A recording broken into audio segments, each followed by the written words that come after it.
Bonjour et bienvenue sur Témoignages ex-musulmans ou Apostat Islam si vous me suivez sur un format podcast. C'est Momo et aujourd'hui on accueille Grace.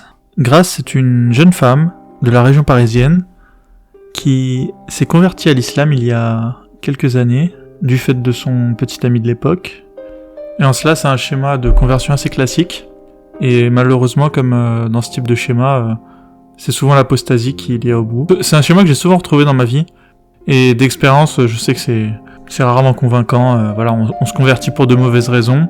Au départ, on se convainc qu'on est dans le vrai, qu'on est dans le bon, mais une fois que l'amour passe, en général, on se rend compte qu'on s'est trompé. Donc, j'ai jamais vraiment. Je sais que les musulmans, du fait de leur logiciel, aiment convertir les gens et se servent souvent du mariage comme prétexte de conversion. Mais je pense que c'est contre-productif. Je pense qu'un des combats de l'apostasie passera par là. Je pense qu'à l'avenir, il y aura beaucoup de femmes qui apostasieront pour ces raisons. Voilà, ma mère l'avait fait également, donc je connais ce schéma par cœur. J'espère vraiment que les femmes vont se reconnaître dans ce témoignage et qu'après ça, elles vont venir témoigner. On peut modifier les voix, n'oubliez pas. À présent, écoutez attentivement l'interview de Grace et je vous souhaite de la rejoindre ensuite dans son combat. Bienvenue sur Apostat Islam, le podcast de tous les apostats et sur Témoignages ex-musulmans si vous m'écoutez sur YouTube. Et aujourd'hui, nous accueillons Grace. Je te laisse te présenter rapidement, Grace. Bonjour, je m'appelle Grace, j'ai 24 ans. Je suis contente d'être ici avec vous. Je vais vous livrer un peu mon témoignage, mon histoire, mes visions de la vie et le futur de l'islam en France. Alors Grace, tu nous viens d'où tu m'as dit que tu venais d'Afrique. Je suis originaire d'un pays qui aime beaucoup la sapologie. Cool, est-ce que tu peux nous parler de ton enfance? Alors, Pays de sapeur. je suis née dans le pays de la sapologie il y a bientôt 22 ans, 25 ans. Et j'ai grandi dans un univers chrétien. Ma famille était chrétienne évangélique. Ma mère elle était catholique dans sa jeunesse, mais s'est convertie au christianisme évangélique. On l'a connu mon père. Et du coup, j'ai grandi dans un environnement qui était très religieux. On faisait des prières de 5 heures le dimanche. On allait tout le temps dans les communions hebdomadaires, dans le sens que plusieurs personnes se réunissaient pour faire la communion, pour prêcher tout ce qui est christianisme, les louanges, Dieu, Jésus, tout ça. Donc je connais assez bien la religion chrétienne, mais que j'ai baigné dedans et je suis née chrétienne. Donc, du coup, tu ne connaissais pas l'islam dans ton enfance. Il y a que des Non, je chrétiens n'ai là où jamais. Oui, il y avait que des chrétiens D'accord. tout autour de moi et j'ai été chrétienne jusqu'à mes 15 ans environ. Et à 15 ans, j'ai apostasié du christianisme parce que j'en avais forcément marre, j'avais des difficultés, j'étais en dépression, une dépression très sévère, et je ne voyais pas d'issue, et je me disais, je suis tellement en dépression, je souffre tellement, et que Dieu n'est pas là pour moi, et c'était une période très difficile, très compliquée entre moi et ma famille. Donc j'ai apostasié parce que je ne voyais plus l'intérêt de la divinité, je ne voyais pas l'intérêt de la religion. Et mes parents, ils ont eu honte de l'annoncer à leurs amis parce que, par exemple, 2 fois par semaine, on allait chez des gens pour prier. Et du coup, ils ont dû trouver une excuse pour dire pourquoi je ne venais plus. Mon père l'a très mal pris. Il m'a même dit que je devais partir de chez lui parce que pour lui, la religion, c'est très important. Sinon, après, ils ont fini par l'accepter. J'étais tranquille jusqu'à mes 22 ans. C'est là où tout a basculé. Donc, à 22 ans, tu étais arrivé en France. Non, à 22 ans, je suis arrivée en France à mes 13 ans et à 22 ans, c'est là que j'ai Ah. connu l'islam.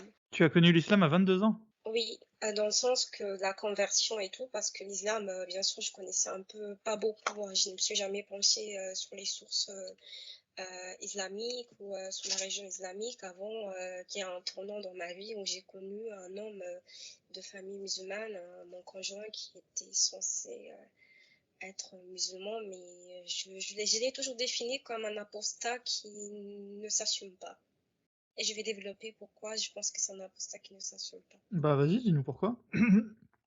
Alors, quand je l'ai connu, j'avais 22 ans, c'était un homme beaucoup plus âgé que moi, mais ça ne m'a dérangé parce que je me dis qu'il y a des relations qui fonctionnent bien avec un écart d'âge important, sauf qu'il venait d'une famille musulmane, il était d'origine sénégalaise.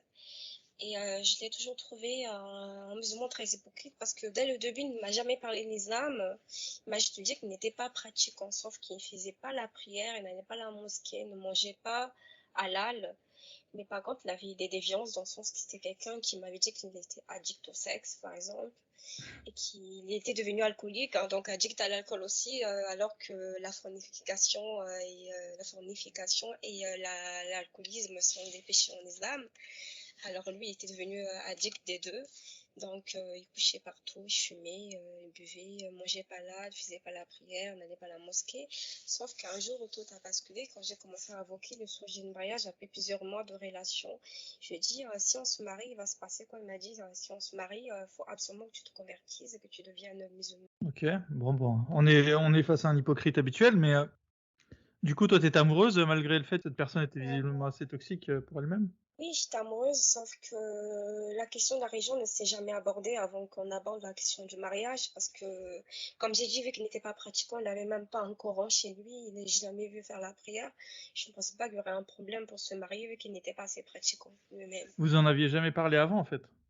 Non, jamais. Ok, Et moi, je ne voyais pas ça un problème, parce que, comme j'ai dit, il ne pratiquait pas, donc ça ne me dérangeait pas. Comme moi, je suis athée depuis mes 15 ans. ok. Bon, bah, malheureusement, t'as goûté à la réalité, mais bon, maintenant c'est fini, c'est trop tard pour le dire, mais ouais, il aurait fallu que vous parliez de religion dès le départ. De toute façon, bon, malheureusement, dans notre podcast, il y a pas beaucoup de non-musulmans qui nous écoutent. Enfin, il y a des anciens musulmans, mais évidemment, quand on se met en couple avec un musulman, il faut tout de suite parler de religion parce que c'est très Oui. fréquent que les musulmans, dès qu'il s'agit de parler de mariage, pour eux-mêmes, ils peuvent se comporter comme de mauvais musulmans, mais pour la famille, voilà, ils veulent au moins sauver les apparences.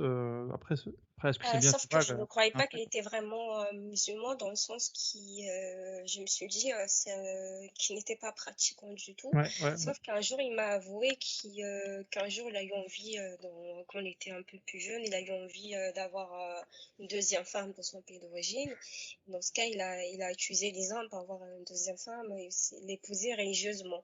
Donc ça aurait dû m'alerter, mais ça n'a pas alerté comme on n'avait jamais évoqué le sujet de la religion et que ça posait pas de problème. Vu que je pouvais cuisiner ce qui n'était pas là, les manger sans souci. Ok. Ils mangeaient du porc? Non, pas du porc. Ok. Ouais, bon, ok. De toute façon, pour moi, le test du porc, c'est le test simple et efficace. Et ok. Et du coup, il te demande de te convertir. Et toi, comme tu es une fille très sage, tu as dû lui dire oui. Non, oui, parce que moi j'avais vraiment un projet de vie avec cet homme. Je me voyais rester avec, former une famille et tout. Sauf que c'est là où j'ai commencé à côtoyer Lisa. Mais j'avais une copine de la fac qui m'a aidée dans la conversion, on va dire ça comme ça. Je me suis acheté un Coran à Auchan, c'était la période de Ramadan, donc il y en avait beaucoup à Auchan. Je me suis acheté un Coran, je suis revenue chez moi, j'ai commencé à le lire, à le feuilleter, et c'est là que j'ai commencé à aborder le thème de la conversion. Et après, il y a une copine, la copine musulmane, elle m'a aidé à franchir les étapes de la conversion pour être musulmane. Donc, du coup, j'ai récité la charada et j'ai commencé à faire les prières et tout. Et je prévoyais même aller dans une mosquée parce que je me trouvais bien dans ma nouvelle religion. Je l'avais annoncé à ma soeur. Je me suis dit à ma soeur que je m'étais convertie, j'étais devenue musulmane. Et une fois j'ai eu un entretien de travail, on m'avait demandé si j'étais musulmane, j'avais dit oui. Donc j'avais déjà adopté la religion. Moi, je me sentais très bien dedans. Je lisais le Coran tous les jours. Et je me suis convertie comme ça, hein. Enfin, je veux dire, c'est bête parce que moi, j'ai fait l'inverse des étapes. Ça veut dire, je me suis convertie, après, j'ai commencé à faire des recherches, alors qu'il faut faire l'inverse. Non, t'as pas été bête. Les musulmans, ils sont très forts en conversion, ça on peut pas leur enlever. Mais raconte-nous toi quand même, qu'est-ce que t'as pensé de ta première lecture du Coran? Alors, les premières pages que j'ai lues, c'était les versets quand même sur les sourates, les 9, 29, quelque chose comme ça. Donc, c'était pas une lecture positive que j'ai eue au tout début parce que je lisais justement les versets problématiques sur les mécréants et tout. Mais sauf que j'ai lu d'autres versets qui étaient très bien, qui m'apaisaient. Je me sentais apaisée dans la lecture. Moi, j'étais vraiment... je n'avais aucun problème avec le Coran. Au contraire, ça me faisait du bien le lire. Donc, je n'avais vraiment aucun problème là-dessus. Ok, bon. Et ta famille alors, parce que tu nous dis ta sœur, tu lui as annoncé, mais on veut savoir les réactions, nous. J'avais honte de le dire à mes parents, donc je l'aurais jamais dit. Mais j'ai dit à ma sœur, mais ma sœur, elle était assez choquée, mais ça l'a pas fait plus de mal que ça, mais parce qu'elle savait déjà que j'étais avec un musulman, donc pour elle c'était peut-être une étape logique. Mais ma mère, mes parents, je leur ai pas dit. Mes amis, je n'ai pas voulu le dire parce que on ne parle pas de religion avec mes amis. Mes amis sont athées, D'accord. presque tous sont Ça n'a pas tous changé athées. ta vision des non-musulmans avec le fait que tu te convertisses? Si, un peu, hein, parce que moi, je me disais que je me trouvais dans ma nouvelle famille, dans la Oumma. Mhm. Je me disais que j'avais une nouvelle famille, une religion, parce que c'est que la religion déracisée et tout ça, tu vois, en France, on voit les âmes, la région du prolétariat, le nouveau prolétariat, la région des pauvres, enfin des opprimés. Du coup, moi, je me disais que j'allais devoir changer toute ma vie parce que je me trouvais bien dans ma nouvelle région. Et c'est justement là que le problème a commencé, dans le sens que ma copine m'a dit, tu sais quoi, manger halal, c'est obligatoire en islam. Et il m'a dit aussi, elle m'a dit aussi qu'il fallait changer mon accoutrement, dans le sens que moi, je m'habillais très féminine, je mettais des jupes, des robes, des shorts et tout, des jupes assez courtes. Donc, elle a dit qu'il fallait se voiler, être sobre. Donc, fallait que je change tout mon âge. Je commençais à penser à mettre le voile, vraiment une totale convertie, hein, tu vois.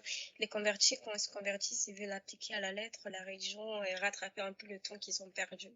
Et c'était quoi les arguments pour te faire porter le voile? Les arguments classiques, mais l'argument principal qu'elle m'a donné ma copine, c'était qu'il fallait se couvrir pour Dieu. D'accord. Et ça te semblait logique? Oui, ça me semble logique. J'ai oublié une chose de dire. Juste avant de devenir musulmane, j'avais passé une brève période dans le déisme. Une fois, le déisme, le fait de croire en Dieu, sans forcément croire en religion. Mais ça ne m'a pas trop convaincu non plus. Donc, j'ai laissé tomber cette étape. Donc, j'ai vraiment eu de problème avec la spiritualité. De ça, je me suis forcée à avoir une religion ou à croire une entité supérieure. Sauf que je ne suis jamais parvenue à y croire réellement. Mais par contre, en islam, j'y croyais, je commençais à avoir vraiment la foi, comme on l'appelle. Et, je me sentais bien, sauf que après, on va aborder les raisons qui ont fait que j'ai apostasié. Alors avant de les aborder, est-ce que c'est quoi ton niveau de plus haute islamité, on va dire? Elle t'a porté le voile Euh, avant non, j'ai lu le Coran et j'ai récité la Shahada. Ok. Bon bah ça va, c'est jamais monté trop dans les aigus. Alors du coup, t'as eu très vite des doutes. Alors en fait, il n'y a pas eu vraiment de période où t'étais, comment on va dire, à ton optimal, une espèce de vitesse de croisière islamique. Parce que j'ai l'impression là que ça fait un peu les montagnes russes. Tu découvres l'islam, tu t'enthousiasmes et très vite t'as les premiers doutes qui apparaissent, c'est ça? C'était pas trop vite non plus, hein, mais enfin, ma période n'a pas trop duré. Pendant, je crois, 2 ou 3 mois, j'étais très bien dedans, mais je voulais pas forcément encore aller à la mosquée. Je me disais, je prends mon temps de connaître ma nouvelle religion et tout. Sauf que il y a eu ma sœur qui a commencé à mettre des doutes, qui a commencé à me dire, ma sœur, elle est plus jeune que moi, elle est Mhm. chrétienne, qui a commencé à me dire, écoute, ma sœur, est-ce que tu t'as assez renseigné sur ta nouvelle religion? Parce que tu sais, il y a ça, parce qu'elle connaissait beaucoup mieux l'islam que moi, parce qu'elle a des copines musulmanes. D'accord. Mais c'est quoi, il y a ça, il y Euh, a ça? Elle me C'est quoi disait, les par doutes qu'elle exemple, avait, ta sœur? mon habillement, fallait que, parce que je m'habillais encore comme la chrétienne ou l'athée que j'étais, ça veut dire porter des mini-jupes, des shorts, des mini-robes et tout. Mm. Et elle me disait qu'en islam, il fallait pas montrer ses atouts, fallait se couvrir. Et elle me parlait justement de la même chose que mon amie, dans le sens que manger le halal, faire la prière. Et moi, je me suis dit, ah oui, je dois changer toute ma vie parce que ça veut dire que je dois totalement changer mon armoire, changer ma vie. Je me suis dit, ok, ça va pas, ça ne me dérangeait pas tant que ça. Et je me suis dit, ok, bon, bah, ça va arriver, je vais le faire. Mais après, j'ai commencé, dans ce cas, j'ai fait l'étape inverse, j'ai commencé à faire des recherches sur les âmes, mais comme tous les musulmans, même si je voyais des trucs qui me dérangeaient, je relativisais. Comme quoi? Par exemple, les sourates sur les mécréants. Par exemple, j'étais tombée, si je me trompe pas, de sourate, c'est la 4,89 et la 9,29 qui parle d'envoyer en enfer les mécréants, de les brûler éternellement, des choses comme ça. Et moi, ça ne me semblait pas dérangeant parce que je me disais qu'il fallait prendre en contexte et les choses, il fallait les contextualiser. Ça causait de problème. Donc, je comprends les musulmans qui peuvent lire des choses qui peuvent les choquer, par exemple l'esclavage dans le Coran. Ils se disent que Dieu a donné des choses, Dieu a fait le monde, Dieu a mis des choses dans le Coran pour une raison. Donc, ils vont relativiser, ils vont se dire oui, ce n'est pas aussi mal, alors que moralement, ça peut être très dérangeant. Donc pour moi, c'était ça, moralement, ça me dérangeait. Et j'ai continué mes enquêtes, j'ai continué à chercher, à creuser. Et c'est là où je suis tombée sur la chaîne de Magie Kasha. Je ne connaissais pas. Ok. Et j'ai commencé à enchaîner vite ces vidéos. J'ai tout regardé au final.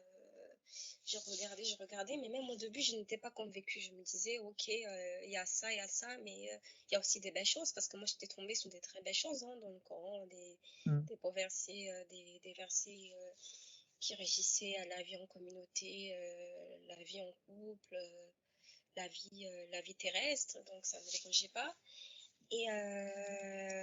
Et du coup, après, je suis tombée, vu que je suis polyglotte, je parle plusieurs langues, je parle aussi l'anglais, je suis tombée sur la chaîne de David Wood. Mhm.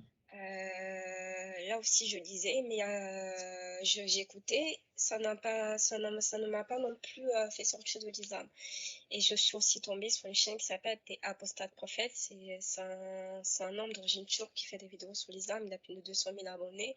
Si vous parlez l'anglais, je vous la conseille parce que dans sa chaîne, il fait souvent des débats de théologie avec. Il invite, hein, mais il n'y a personne qui veut débattre avec lui, mais il invite des musulmans à faire des débats avec lui, mais ils ne veulent pas forcément.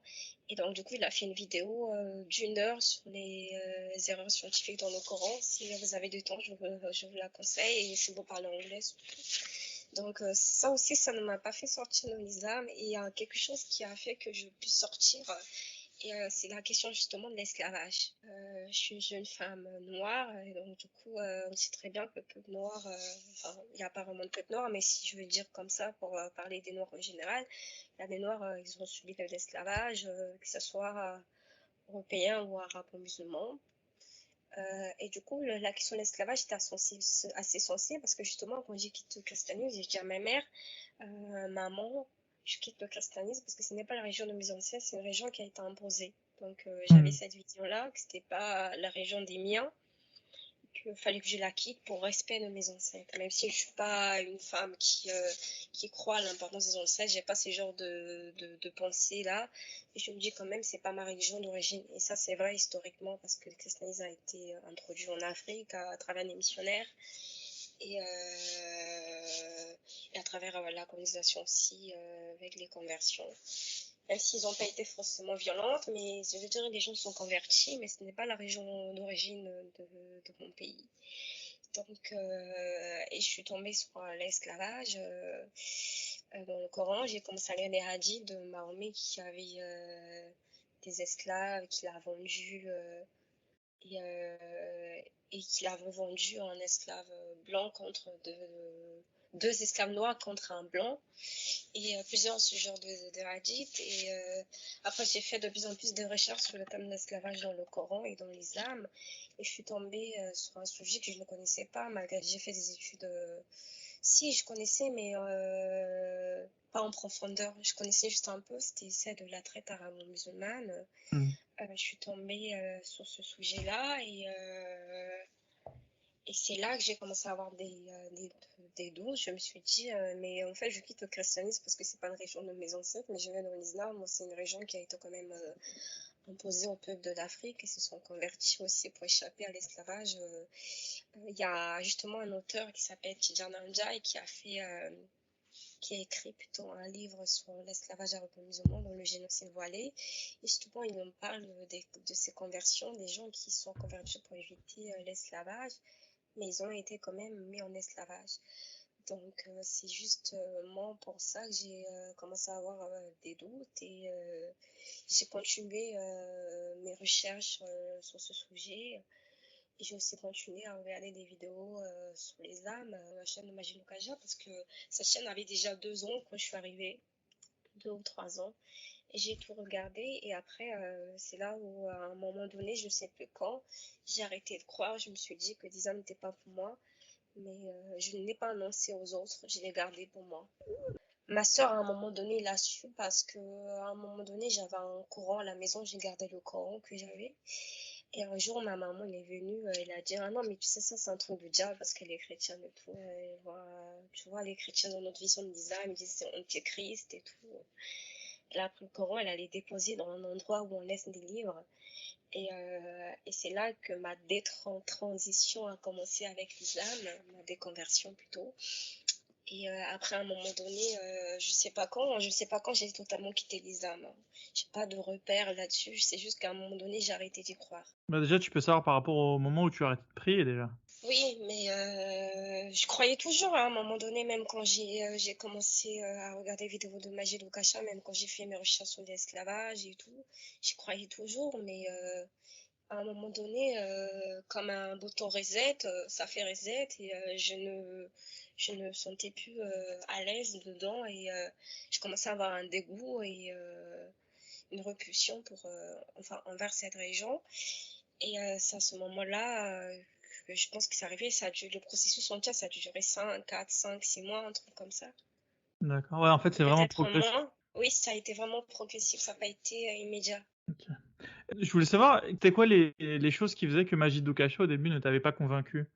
C'était son ton, c'était son, ou alors c'est juste que t'aurais pas pu apostasier directement et au contraire, il a plutôt déclenché les choses que. Alors, c'est pas que au début, il n'était pas convaincant. Justement, sinon, s'il n'était pas convaincant, j'aurais pas enchaîné ses vidéos, j'aurais pas acheté son livre un peu plus tard, quand j'ai fini mon processus d'apostasie.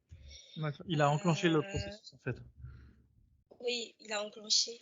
Mais justement, je n'étais pas convaincue parce que je me disais que, tu sais, l'histoire du contexte dans l'islam, l'interprétation, le contexte et Ouais, bah tout. ça. Moi, j'avais intégré ça. J'avais dit que les choses, il fallait les prendre dans leur contexte parce que sinon, on faisait une fausse route. Donc, c'est ce que Mhm. j'ai fait. J'ai pris l'islam dans son contexte. Et j'ai aussi pris les hadiths au début dans mon contexte et je voulais pas apostasier, comme j'ai dit, je me sentais bien, la prière m'apaisait, donc je ne voulais pas le faire au début. Ok. Mais finalement, c'est limite plus Tidjane Ndiaye qui a contribué à ton apostasie quelque part. Aussi, hein, c'est tout un processus, mais ma jeu de gacha aussi, parce que comme j'ai dit, j'ai beaucoup enchaîné ces vidéos et à un moment donné, après plusieurs visionnages, il est devenu très convaincant à mes yeux et je commençais à le prendre au sérieux. Mais Tidjane Ndiaye, ça, c'est juste un aspect historique que je n'avais pas abordé en profondeur parce que je fais des études d'histoire et pour l'instant, je suis apprentie historienne parce que quand on n'a pas fait de doctorat, on ne peut pas encore avoir le titre d'historienne. Je ne peux pas dire vraiment que je suis historienne, mais je suis passionnée d'histoire. Sauf que c'est un sujet qui est assez tabou, qu'on n'aborde pas, contrairement à la traite transatlantique, qui revient tous les ans à la télé, qui fait l'objet des débats, qui est tout au cœur de l'actualité. Alors que la traite à l'homme musulman, c'est quelque chose qui est beaucoup plus tabou, que même plusieurs personnes d'Afrique ne connaissent pas, ne savent pas qu'il y a. Donc, c'était une découverte historique, mais ça n'avait rien à voir avec l'aspect théologique, parce que dans l'aspect théologique, c'était plutôt Majid Bokasha. À tel point que j'ai acheté son livre, alors que je n'avais pas vraiment de revenus, ça me faisait cher, mais je me suis dit, ok, c'est pas grave, je n'ai pas de revenus en ce moment, mais je l'achète quand même parce que ça m'attise une curiosité. Donc, du coup, je l'ai acheté, je l'ai lu en entier. T'aurais Et dû venir c'est sur le là que Discord avant, on l'a gratuit sur le Discord. D'ailleurs, ceux qui veulent lire le livre de Majidou Kacha, c'est dans la partie bibliographie. Euh, tu avais entendu parler de la révolte des Zanj sous les Abbassides? oui. Mais je veux dire, ça, tu l'as appris il y a pas longtemps ou tu connaissais déjà Non, moi, c'était vraiment l'aspect de l'islam culturel que j'ai pratiqué dans le sens faire sa prière, ne pas manger de porc. Le porc, déjà, ça n'a pas été un élément dur pour moi, je vais revenir là-dessus, dans le sens que dès 2016, j'avais arrêté de manger le porc parce qu'un jour, je suis allée en Inde avec mes amis. On est Mhm. resté un mois, c'était pour fêter notre bac. C'était en 2016 que j'ai eu mon bac. Et du coup, j'étais là-bas et j'ai appris que les Indiens ne mangeaient pas de porc. Elle-même, elle Ouais. était indienne, ma copine, elle mangeait pas de porc. Donc, Ils mangent pas de viande tout quand je suis court. revenue, oui, quand je suis revenue en France, moi-même, j'ai arrêté de manger de porc parce que j'ai pris goût à ne pas manger de porc pendant un mois où je suis restée en Inde. Donc, à ce moment-là, je ne mangeais plus de porc, donc ça n'a pas été dur pour moi parce que là, on était en 2019, donc ça faisait 3 ans que j'étais partie en Inde. Donc voilà, pour moi, c'était pas compliqué de ne pas en manger parce que je ne mangeais plus et je mangeais déjà des choses halal. Par exemple, le saucisson, je l'achète toujours halal parce que sinon je mange pas. Je suis toujours amoureuse des saucissons parce que toute ma jeunesse, je mangeais des saucissons. Donc je mange ça halal au moins comme ça. C'est pas le même goût que le Ok, non, saucisson mais par ok, peu importe, chacun son délire. voilà, Ici, mais on juge pas, on est. Et du coup, bah, raconte-nous le meilleur de la fin. Comment est-ce qu'il a réagi, ton copain le processus de conversion et Des la fin de ma conversions, surtout. relation Une sont. conversion, je me doute bien que ça l'a pas dérangé. Non, au Le contraire, processus qui il m'intéresse. était bien parce que lui, il avait un beau-frère qui est d'origine antillaise, qui s'est converti. Il a changé même de nom, enfin, de prénom pour Mm, épouser sa sœur. mm. Donc, c'était quelque chose de normal pour lui dans sa famille. Si on n'était pas musulman, il fallait se convertir alors que lui-même, il n'était pas vraiment musulman. Mais Oui. bon, on m'a dit que tu peux faire des choses mal, mais tu peux rester musulman aux yeux de musulmans parce que c'est toujours mieux qu'apostasie. Bon, j'allais revenir. La relation s'est terminée en même moment que ma conversion à l'islam, enfin, quand tout a fini en même temps. La relation et je suis sortie du dorme. Et c'était pas à cause de ça. Je suis pas sortie du dorme parce que c'était fini avec mon copain. C'est juste que les deux choses se sont faites à la même période. Mais t'es sûr qu'il n'y a pas un lien entre les deux Non, il n'y a pas un lien entre les deux. Ok, ok. Parce Bon, bah, qu'on avait une relation qui était assez toxique, assez malsaine, mais pourtant ça ne m'avait pas empêché de me convertir. écoute, je te souhaite à l'avenir de trouver des hommes plus sains. Et puis, si Merci. c'est des musulmans, tout de suite, tu leur demandes comment ça se passe pour le J'espère mariage. trouver un mari apostat. Bah, écoute, on lance l'annonce sur les forums d'Aposta. Bon, il y a 99% de mecs, alors du coup, t'es tranquille. Je pense que Ah oui, c'est t'as vrai. l'embarras du C'est choix vrai, là. il n'y a pas beaucoup de femmes. Et pourquoi, à ton avis? Est-ce que tu penses qu'il y a une raison à ça ou? Parce que nous, on se pose la Je question suis mais une entre mecs, femme. mais si tu veux, quand tu te poses des questions sur les femmes autour d'un groupe de 10 mecs, tu sais très bien que c'est biaisé d'avance. Donc toi, qu'est-ce que t'en penses? Oui, Pourquoi est-ce que tu penses qu'il n'y a pas beaucoup de femmes apostates ou encore ou sur les serveurs ma théorie serait qu'ici, il n'y a pas beaucoup de femmes apostats. Je pense que c'est la même proportion de femmes apostats, sauf qu'elles ne sont pas peut-être, ou peut-être c'est plus dur pour elles d'apostasier parce que ce sont les garantes, c'est celles qui transmettent la religion des femmes. Hein, je sais pas. Toi par exemple, qui est musulman de naissance, qui t'a transmis la religion, plus ton père ou ta mère? Je comprends ta logique, mais j'ai l'impression que c'est quand même plus les pères. Hein. Les Je mères, en pense, je fait, si sais tu pas veux, pour. elles vont surveiller au quotidien que tu fasses bien tes prières, si tu veux. Je me rappelle de ma belle-mère Voilà. qui allait tout le temps me demander si j'avais fait mes prières. Mais j'ai quand même C'est l'impression que justement c'est ça la une question. Justement, les anecdote. femmes, elles sont vraiment dans la religion. Et je ne sais pas, je n'ai pas de théorie là-dessus pourquoi les femmes, elles sont moins dans l'apostasie que les hommes. Peut-être ça, vous êtes plus courageux, je pense. Je sais pas. Écoute, je sais pas si c'est Ou une histoire de peut-être, courage, parce que Enfin, quand t'y crois plus, quoi, je veux dire. Et les femmes, peut-être, elles ont plus de pression religieuse aussi, hein.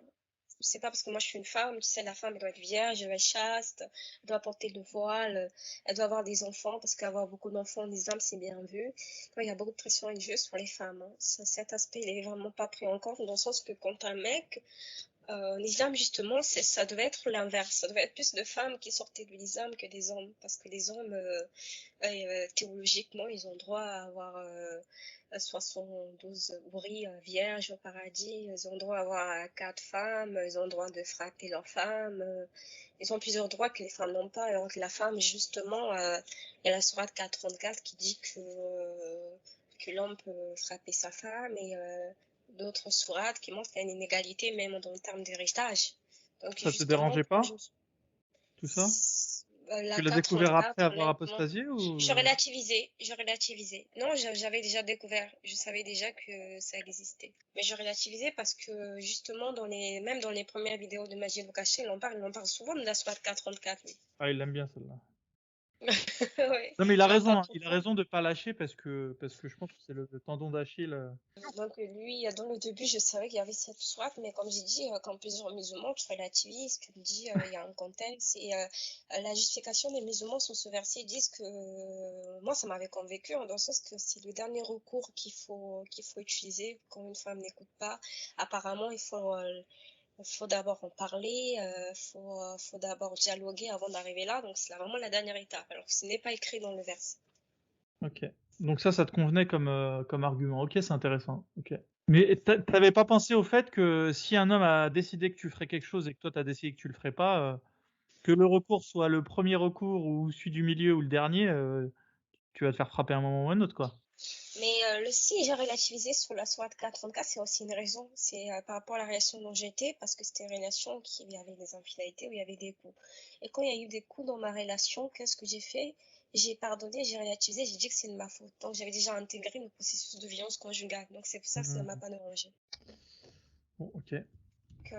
Vu que la conversion c'est lié avec cette relation toxique que j'avais, donc il y a des choses que peut-être on tournera. Par exemple, aujourd'hui, si je devais refaire à zéro, il y aurait des choses que peut-être je n'aurais pas, vu que je suis plus la même personne, je n'ai pas la même maturité, peut-être il y aurait des choses que je n'aurais pas acceptées, je n'aurais jamais récité la charada. Mais sauf que ça ne s'est pas fait comme ça. Ah, c'est ça que tu retiens de plus Je pense idiot que je que tu aies manquais de fait? maturité, j'étais assez influençable. Qu'est-ce que Parce la que nouvelle grâce ne se laisserait pas embarquer tu te laisserais pas embarquer dans quoi maintenant? Qu'est-ce que t'as fait que tu ne referais pas, à part le témoignage? d'abord, je me remettrai jamais en couple avec un musulman, déjà. Ouais, que t'as Je suis raison. désolée, hein, mais c'est ça, je le pense, hein. Je me mets en Faut couple pas- soit un athée, dans le pire des cas, un chrétien. Mais je n'aimerais plus avoir un conjoint musulman ou un chrétien. Je préfère être tout loin, loin, loin des religions. Maintenant, j'en ai goûté à toutes et ça suffit. Il manque de judaïsme d'ailleurs. Ah. Euh, Ouais, ouais, il manque le judaïsme, le il manque le judaïsme, bouddhisme, il écoute, manque, et un japonais, non, ça ça te tente m'intéresse pas? pas. Le bouddhisme, non, non, non, je n'ai pas de goût en termes de race ou d'ethnicité, dans le sens qu'il faut qu'il soit blanc, il faut qu'il soit noir, il faut qu'il soit chinois. Moi, vraiment, c'est le feeling, et que ce soit une relation plus saine que celle que j'ai lue, où je n'intériorise pas des concepts qui sont misogynes ou machistes, et que je sois plus en accord avec ma féminité et le fait du respect, de la bienveillance, de la fidélité dans un couple, c'est ça mes valeurs. Sauf Ok. que quand j'étais C'est dans une cette nouvelle valeur. relation, je les ai totalement bafouée, hein, au nom de l'amour, hein, alors que c'était pas un amour sain. Ok. Non, parce que le machisme ne te dérangeait pas il y a quelques années. Non, vu que je vivais dans le machisme déjà, et moi ça ne Ok. me dérangeait pas forcément, vu ce que je vivais dans le sens que j'étais celle qui faisait tout à la maison, et avec Voilà. tout ce qui va avec le machisme. Bon, bah écoute, en tout cas, tu auras goûté et tu peux dire en connaissance de quoi ça ne t'a pas convenu. Et sinon, qu'est-ce que tu penses aujourd'hui du dogme islamique alors?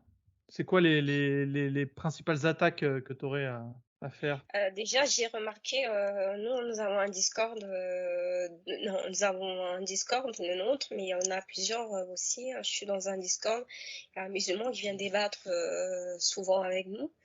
Et quand moi je lui ai évoqué la question qui m'a dérangée en islam le plus, ça veut dire l'esclavage, elle dit que ça ne lui dérangerait pas de vivre dans une société où il y a des esclaves. Donc moi, honnêtement, ça m'a fortement dérangé. Et pour beaucoup de musulmans, il n'y a aucun problème avec l'esclavage. Dieu l'a autorisé pour une raison. Ils font comme moi. Ils disent que si c'est écrit, c'est pour une raison. Donc au final, au fond, je peux les comprendre parce que j'étais exactement pareil. Je vais Ouais, mais comment est-ce qu'on relativiser. démonte ça? Alors c'est très difficile, hein. Franchement, faut avoir un courage.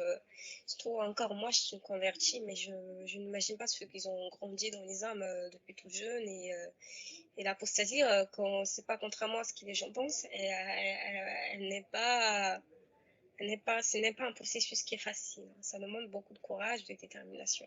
Je vais demander aux apostats, les gens n'ont pas apostasié en un jour. En effet, en effet. Ouais, bah oui, justement. Moi-même, je sais que c'est très long. Parce Bah, que le c'est dogme un est tellement, ouais, ouais. il t'attrape dans les tripes, hein, le dogme. Tu restes là-dedans, tout ton être, toute ta vie, tout est orienté autour du dogme. Donc, sortir de là, c'est comme s'exiler socialement. Justement, les apostats qui ont apostasié, il y en a qui n'ont plus de contact avec leur famille parce que ça définit aussi une structure communautaire. Et alors que ne pas l'être, par exemple, nous les athées, on se sent pas appartenir à une communauté, alors que les âmes en soi, même théologiquement, c'est une communauté, hein, on appelle la Oumma. Donc du coup, quitter cette communauté te isole parce que souvent quand on est musulman, on a des amis musulmans, on va à la mosquée, on fait le ramadan, on fait tout ça, on fait tout ça. Du coup, je ne saurais pas te dire comment faire pour arrêter de relativiser. Moi, je pense qu'il doit y avoir quelque chose qui fait que ce qui te choque et qui remet en cause tes principes pour que vraiment tu vois quelque chose qui te dérange. Par exemple, sur Twitter, il y avait une jeune femme qui disait qu'elle était dérangée par la vision de la femme en islam et les fonctions de la femme en islam. C'est ça qui l'a choquée et c'est ça qui a commencé à la faire apostasier parce qu'elle n'était pas d'accord avec la misogynie et le machisme. Donc tu vois, par rapport à sa vision de la vie et par rapport à ses convictions. Ok. Et du coup, les musulmans, tu les vois comment aujourd'hui? Est-ce que tu penses que on va vers une société de plus en plus islamisée? Qu'est-ce que t'en penses d'ailleurs? Est-ce que ça te dérange? Alors moi je pense qu'on va tout droit vers une société qui sera de plus en plus islamisée parce que déjà il y a un problème, enfin si on peut dire un problème, mais c'est jamais un problème la naissance des êtres humains parce que moi j'ai aucun problème contre les musulmans, j'ai des voisins musulmans, j'ai des proches musulmans et je les fréquente sauf qu'on n'aborde jamais le sujet de la région, donc il n'y a aucun problème. Donc ils restent dans leur région, moi je reste dans la mienne. Je pense que déjà le problème, on peut l'appeler comme ça, c'est la démographie. On a de plus en plus une société européenne qui devient progressiste. Il y a des idées progressistes parce que moi-même je suis dans un groupe Facebook de stérilisation volontaire parce que c'est quelque chose que je songe un jour à faire. Peut-être pas maintenant, peut-être plus tard, parce que je n'ai pas de désir maternel et je ne souhaite pas prendre la contraception 20, 30 ans en attendant de devenir stérile naturellement par la ménopause. Donc, T'as quel pour âge là? éviter de prendre, j'ai 24 ans, pour Ah, non. éviter de Attends un petit peu prendre encore. oui, j'attends encore un petit peu, j'attends vers ma trentaine, mais je veux dire par là, je vois des jeunes de 20 ans, 19 ans, 22 ans qui se font stériliser parce qu'aujourd'hui c'est idéologique, on dit que on ne doit pas avoir des enfants pour protéger la planète parce qu'ils sont déjà assez nombreux sur Terre et que la vie sans enfants est bien. Donc je dirais un espèce de propagande. Moi j'étais tombée là-dessus, hein. Depuis toute jeune, je dis je veux pas avoir d'enfants. Mais sauf que quand j'étais jeune, je n'avais pas la même vision que maintenant à 24 ans. À 24 ans, maintenant, je sais pourquoi je ne veux pas avoir des enfants. À 15 ans, c'était plus par mode ou pour faire différemment des autres. Sauf que maintenant, je sais très bien que moi, la maternité, c'est pas quelque chose qui va ensemble. Mais je ne peux pas dire et je ne peux pas fermer totalement la porte, dire que je ne serai jamais mère parce qu'à 24 ans, je n'ai pas fini mes études, je suis encore étudiante. Euh, je n'ai pas fini d'avoir mes projets. Ça veut dire après mes études, je devrais aller vivre un an dans un pays anglo-saxon, que ce soit Canada ou Australie. Donc du coup, j'ai encore beaucoup de projets qui font que je suis pas fixée sur la maternité. Donc je peux pas dire maintenant, oui, je me stérilise, je me fais une Mm. ligature de trompe et tout. Sauf qu'en Occident, il y a des femmes qui le font. Et il y a des femmes font de moins en moins d'enfants parce qu'ils justement ils sont conscients de problèmes écologiques. C'est pas mal, hein, mais moi je suis consciente du problème écologique. Je suis consciente, même si à mon stade, je peux pas faire grand-chose, mais je suis quand même consciente de tout ça. Et sauf on a des jeunes qui vont se stériliser et contrairement à elles, les femmes musulmanes, elles font beaucoup d'enfants en moyenne. Et donc tout ça, ça crée une balance démographique qui leur est favorable. Ouais. Bah écoute, c'est vite vu, hein. J'ai développé aussi ma vision dans le sens que pourquoi la démographie a un problème, parce qu'on sait très bien qu'on est dans une société qui a majorité musulmane.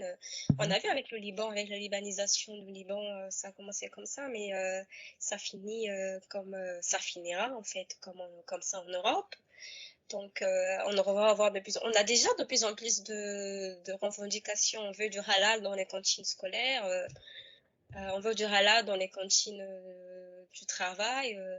On exige le burkini. On a eu des scandales cet été avec la piscine de Grenoble où les femmes ont manifesté pour avoir le droit de porter le burkini, alors que c'est hypocrite parce que normalement en islam, t'es pas dans la mixité.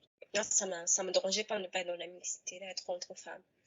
Alors que là, en islam, faut pas être dans la mixité, mais tu veux quand même mettre des habits moulants et aller à la piscine avec des hommes et des femmes où il y a la mixité. Donc c'est un peu hypocrite, mais il y a déjà des revendications communautaires comme ça. Et après, il y a aussi des pressions, je sais pas, toi, tu avais dit dans ton interview que tu as eu que tu venais du 93. Donc toi, tu dois savoir plus que moi ce que c'est vivre dans les coins islamisés, parce que moi, honnêtement, je vis pas dans un coin islamisé, je vis dans un département qui est tranquille, où c'est une petite ville où je vis en majorité blanche, donc je n'ai pas de problème avec la créolisation, comme dit Mélenchon. Bah non, mais c'est bien, reste là où t'es, hein. Le 93, c'est bien à la télé, hein. Moi, ce que je vois, je n'y vis pas, mais ce que je vois, c'est que c'est devenu comme un Bagdad dans Paris. Non, peut-être pas un Bagdad, mais un Alger ou... Non, non, mais Tunis.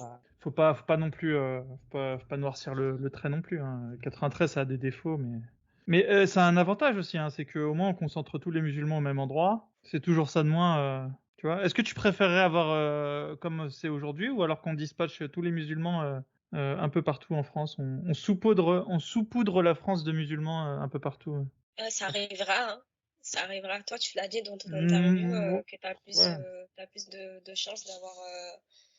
Parce que, par exemple, on va y arriver. Je vais parler un peu de ma vision future Allez, politique de parle-nous de la la France de France. 2050. Moi, je pense que en 2050, on aura encore plus enfin, elle sera devenue musulmane, la France, en 2050.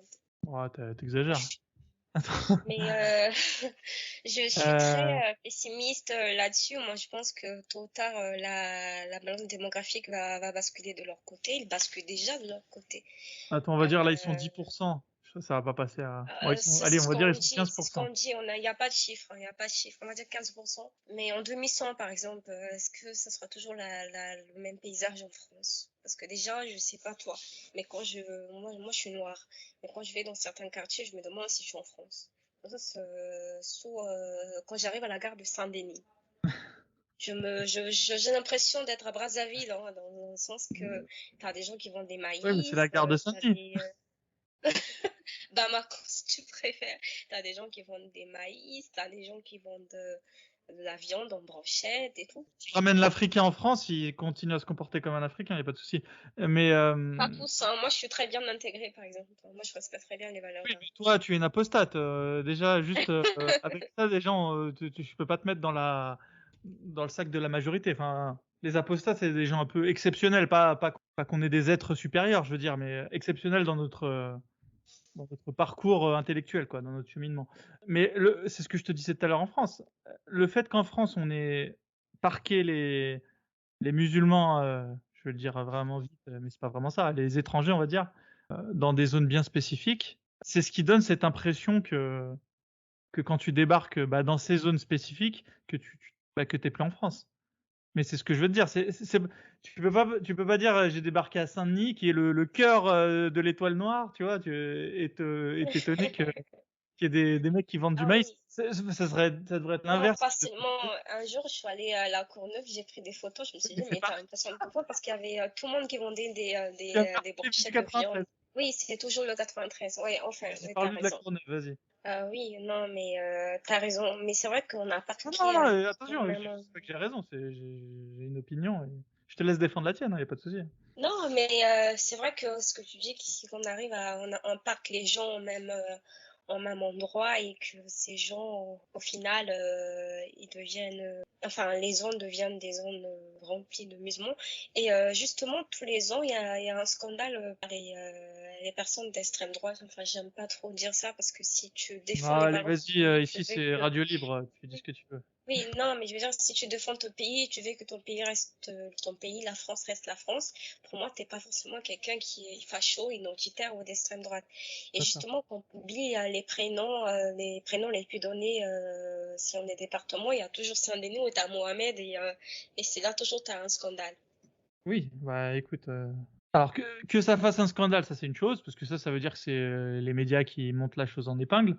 Maintenant que à Saint-Denis, les gens appellent leurs enfants Mohamed, sachant que l'aîné de chaque famille musulmane, d'un musulman qui se respecte, doit donner Mohamed comme prénom. À partir de là, c'est... Alors que si les Français devaient appeler leur fils aîné Louis, par exemple, et que les musulmans devaient appeler leur fils Mohamed, je pense que là, on pourrait comparer, tu vois. Mais les Français, ils n'ont pas ce délire-là de... Eux, ce qu'ils font, les Français, c'est qu'ils vont donner le nom du grand-père en deuxième nom, tu vois, t'as des choses comme ça. Mais tu peux C'est pas... vrai. Non, C'est on est vrai, en c'est train de comme moi, j'ai comparer le des nom de ma statistiques. grand-mère en Finalement, deuxième. c'est malhonnête de comparer comme ça, tu vois. Ce qu'on devrait faire, Oui, c'est c'est essayer vrai. de prendre les prénoms d'origine musulmane, enfin, je sais même pas si on peut dire ça comme ça, d'origine arabe plutôt, et voilà, et de comparer. Alors évidemment, ce sera jamais parfait, parce qu'après on va toujours nous dire, ouais, mais Malika Minar, elle s'appelait bien Malika alors que c'était une française. Enfin, il y a toujours des C'est gens qui vrai. ont toujours donné des Même noms un peu Sonia, exotiques. il y a des maghrébines qui s'appellent Sonia, et Sonia, c'est comme Sonia Mabrouk, par exemple, c'est une Exactement, maghrébine. ouais.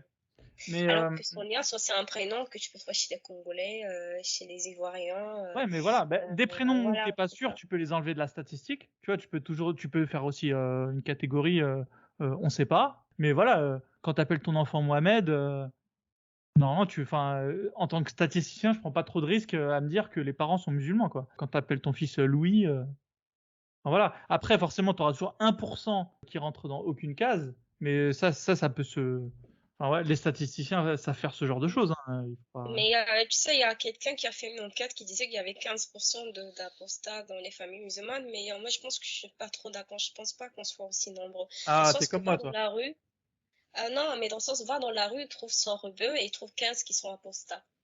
Et bah, tu sais quoi, j'ai dit exactement la même chose à Arte. Ah oui? Je sais pas s'ils le passeront dans l'émission, mais j'aurais dit, moi, tu prends 100 personnes dans la rue, je pense pas qu'il y en a 15 qui mangent du saucisson, tu vois.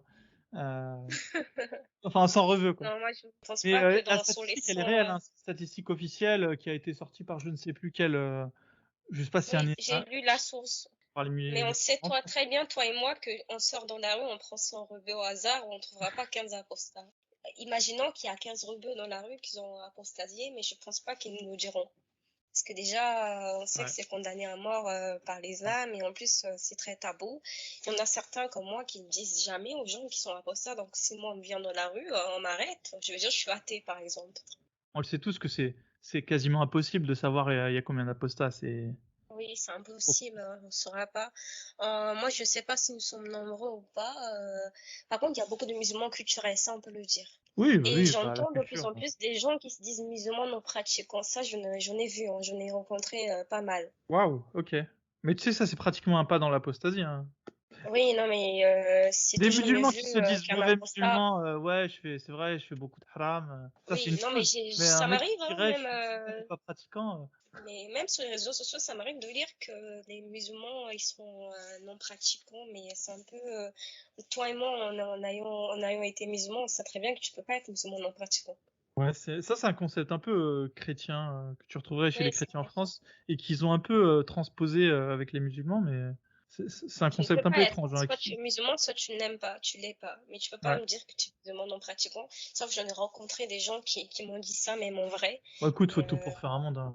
Non, mais forcément, si tu regardes dans les cas individuels, on va toujours rencontrer des mecs un peu. T'en as même, ils sont gays, et ils sont musulmans. Hein. D'où le imam à alors, Marseille, là, Ludovic, je sais pas quoi. oui, je parlais justement de ma vision de la France et j'aimerais continuer un peu là-dessus si ça ne Vas-y. t'embête pas. Donc, je sais pas toi, mais je sais pas, moi, ça fait des décennies que je suis en France, une décennie. J'ai remarqué qu'il y a de plus en plus de femmes voilées. Hein. Ok, ok. Toi, tu n'as pas remarqué, tu n'as pas l'impression? Ouais, écoute, je remarque pas grand-chose. Je suis désolé. C'est pour ça que je suis souvent neutre. Je suis désolé, mais enfin, moi, je sais pas. Je me dis, ça dépend où tu traînes.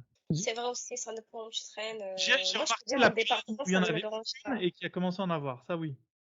Mais maintenant, Ah aujourd'hui, oui, là, entre 2021 et 2011, il y a plus de femmes voilées. J'aurais tendance à dire oui, tu vois, mais parce que je suis orienté idéologiquement, tu vois. Maintenant, ce que non, j'avais je remarqué, pense c'est dans pas que mon tu sois adresse, orienté. Je pense que c'est une constatation parce que peut-être. l'immigration musulmane, elle grandit aussi, hein. Tu sais, tous les ans, il y a des centaines et milliers de personnes à majorité musulmane qui viennent en France. Donc, et aussi peut-être, t'as vu qu'on a eu t'as eu aussi des frères musulmans qui disent ou t'as eu même une propagande progressiste qui visait à dire que le voile, c'est par choix, alors qu'on sait que c'est par choix, hein. Quand t'as lu le Coran, c'est très bien que le voile, c'est une obligation. Même si là, il y a des divergences entre les musulmans eux-mêmes, ils se disent que non, c'est un choix personnel, donc ils disent qu'ah non, c'est une obligation. Donc au final, on se perd un peu dans leur débat. Sauf que Et moi, toi, je t'en penses pense que quoi? moi, je pense que c'est une obligation religieuse, hein, c'est écrit, hein. Moi, on m'avait dit quand je me suis convertie que j'allais devoir porter le voile parce c'était une obligation. Et je ne sais plus quelle sourate qui dit que Dieu rabat des gros voiles, Dieu qui dit de rabattre des gros voiles sur Et des, ça t'avait convaincu, ce Ouais, passage? moi je te dis, moi j'ai tout bu, hein, comme Ouais, non, mais du c'est jus intéressant. d'orange, tu vois. Moi je n'avais Comme du aucun poulet. problème là. Ouais, j'ai tout digéré, tout, totalement tout, même les concepts de ma misogyne, alors que je me disais féministe, hein. J'étais féministe à cette époque-là en plus. Ah, ça c'est intéressant, ça. Alors, parle-nous de ton Ouais, féminisme quand t'étais musulmane. C'était quoi? Comment tu définissais le féminisme, du coup? j'étais féministe, tu sais, à plusieurs branches, parce que tu sais, maintenant, il y a des noirs qui se disent afrofemme. Moi, j'étais pas dans la branche afrofemme. Moi, j'étais dans le féminisme plutôt occidental, blanc. Universaliste, ouais. Oui, universaliste. Donc, du coup, je disais que les femmes devaient être égaux aux hommes, le même salaire. J'étais je suis toujours contre les violences faites aux femmes, le machisme. Sauf que, bizarrement, ça n'en va pas déranger pour l'islam. Ok. Mais j'étais vraiment féministe convaincue, mais j'ai quitté la branche parce qu'il y a eu des divergences avec, notamment maintenant j'ai du mal avec le féminisme progressiste, dans le sens que maintenant ils veulent mettre absolument des concepts que je trouve farfelus, dans le sens, par exemple, l'écriture inclusive, elles disent que le machisme commence par l'écriture, sauf que par exemple le farsi, une langue qui est parlée en Afghanistan, qui ressemble au perse. D'accord. Il n'y a pas de pronom ou de elle, il, tout ça, mais tu vas pas me dire que c'est l'Afghanistan.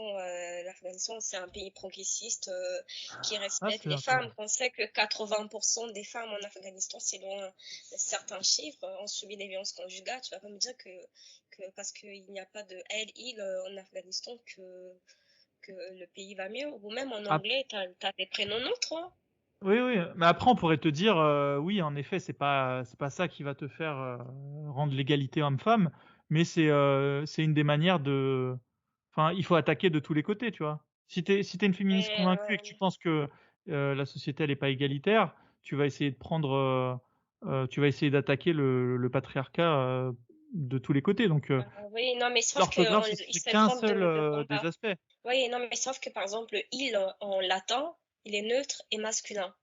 Ça existe aussi en espagnol, en italien. Moi, je suis polyglotte, je parle 4 langues Oui, mais ça, couramment. c'est un problème, ça. Oui, non, mais un problème sérieux avec tout ce qu'on doit affronter les femmes. La Ah, priorité ce que maintenant, tu on pourrait c'est te dire parler de toutes les luttes Yel. peuvent s'additionner. Il faut pas les mettre. C'est ce que je veux dire. Ouais, non, mais non, je suis pas Ah, moi, d'accord je suis avec. une féministe avocat du diable. Y a pas de souci. Ouais, ça se voit. Je suis pas d'accord avec. Mais qu'est-ce que Non, tu je dirais à une pense pas féministe que qui c'est dirait ça. oui, mais les luttes s'additionnent et il faut pas perdre notre temps justement à nous critiquer entre nous, les femmes. Si Oui, toi mais ça elles le t'intéresse disent, pas hein, ma je le lutte, sais. n'en parle pas et puis c'est tout quoi. Ouais, je sais qu'elle le disait déjà, justement, si moi j'ai arrêté d'être féministe, c'est parce que justement la discorde vient de l'écriture inclusive, hein. Moi, je me suis disputée, j'ai Ah, été attaquée par... et justement, tu vas rire, mais quand j'ai eu une discussion avec des féministes de mon université qui est un peu gaucho-progressiste, ok. dans laquelle j'étais, la seule qui m'a défendue, c'est une voilée musulmane. Elle t'a défendu. Ouais, elle a dit que j'avais raison, qu'elles exagéraient, que c'était des nazis, des féminazis. parce qu'ils ont dit qu'il faut respecter les gens qui sont non-binaires et les gens qui ne se sentent ni hommes ni femmes. Donc du coup, on est arrivé comme moi, j'ai dit que j'étais pas d'accord, j'ai dit que c'est pas ça qui allait changer la cause des femmes. Elles n'étaient pas d'accord, ils disent que chacun a sa lutte, comme toi tu dis, hein, vu que tu es leur avocat. Et du coup, c'est comme ça que j'ai commencé à avoir des doutes aussi sur le féminisme. Alors j'étais féministe de mes 15 ans jusqu'à mes 23 ans. Donc, du coup, je suis restée plusieurs années Après, dans tu le peux féminisme. redevenir féministe universaliste. Hein. Je veux dire, là, on parlait vraiment d'une branche particulière du féminisme. Hein. Oui, non, Là, mais sauf carrément, qu'il tu y a, découvres totalement, quoi. il y a plusieurs. Je me sens plus représentée dans le féminisme actuel. Hein. J'ai essayé la branche d'Afrofemme, Ah, Afroféminisme. vas-y, parle-nous des Sauf que, afroféministes. C'est qu'avec toi, tu peux en parler. oui, alors les afroféministes, c'est des féministes qui se disent que le féminisme blanc occidental ne les représente pas. Je suis d'accord avec elles dans le sens que nous n'avons pas les mêmes problèmes. Dans le sens qu'aujourd'hui, par exemple en Afrique, on a des problèmes de l'excision. Par exemple, tu vas au Congo, tu as des viols de masse des femmes. Tu vas toujours au Congo, tu as des femmes qui sont mutilées parce qu'elles sont violées. Je peux te conseiller de faire des recherches sur un médecin qui s'appelle le docteur Denis Mukwege, qui a reçu le prix Nobel de la Ouais. paix en 2018 ou 2019, je ne sais plus, mais en tout cas vers cette période-là, et qui ont dit que c'est le médecin qui soigne les femmes. Donc, on a vraiment des problèmes où aussi tu as la polygamie, hein, c'est très courant, c'est très commun, l'infidélité qui est très banalisée en Afrique.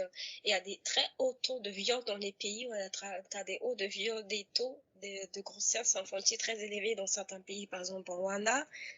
Et donc, du coup, elles se disent que le féminisme blanc ne prend pas en compte tous ces aspects-là. Je suis d'accord avec elles.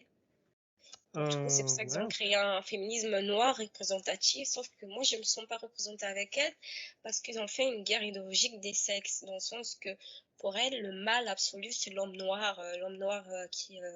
Enfin, c'est un peu comme les féministes occidentales, qui l'homme blanc occidental, et lui, c'est le problème, c'est le patriarcat. C'est le problème absolu. Les féministes afro-femmes, elles font exactement pareil.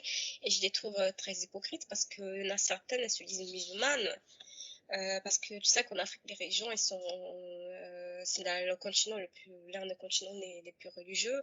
Et tu trouveras très peu de Noirs athées. Hein. Je te dis, je sais pas si tu en as déjà vu, mais les Noirs athées, on a encore moins que peut-être des Maghrébins apostats. Hein. Moi, Ouais, j'en ai ouais, très peu, j'en ai pas connu, hein, des Noirs athées. Hein. Parce Bah qu'à écoute, chaque les fois que les Africains, vous chrétiens, avez gobé tout ce que le maître européen et arabe vous a inculqué, malheureusement.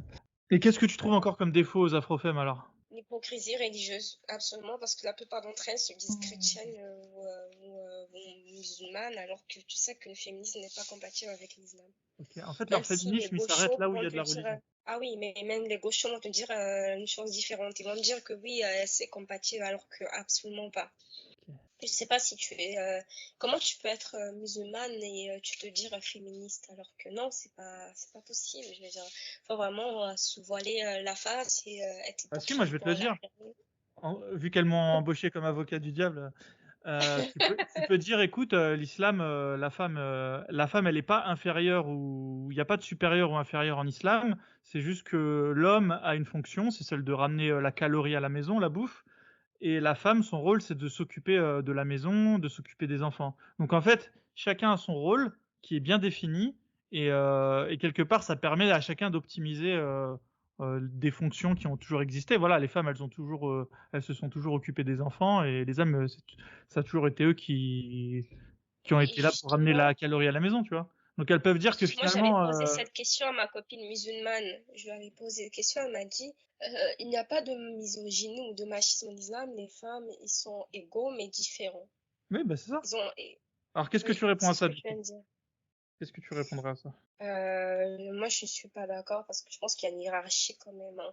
Quand tu vois, par exemple, que l'homme a 72 oreilles au paradis que la femme n'a rien, quand tu vois que l'homme a plus d'héritage que la femme, il a le droit de frapper sa femme, donc tu te dis qu'il y a un déséquilibre. Même si on te essayer de te faire croire que être féministe est compatible avec les hommes, que le voile c'est féministe, je trouve la France est dans une société très hypocrite vis-à-vis des hommes. Mais si on te Je disait, sais pas. mais l'homme il peut frapper sa femme, mais c'est pour parce qu'il est garant de l'équilibre.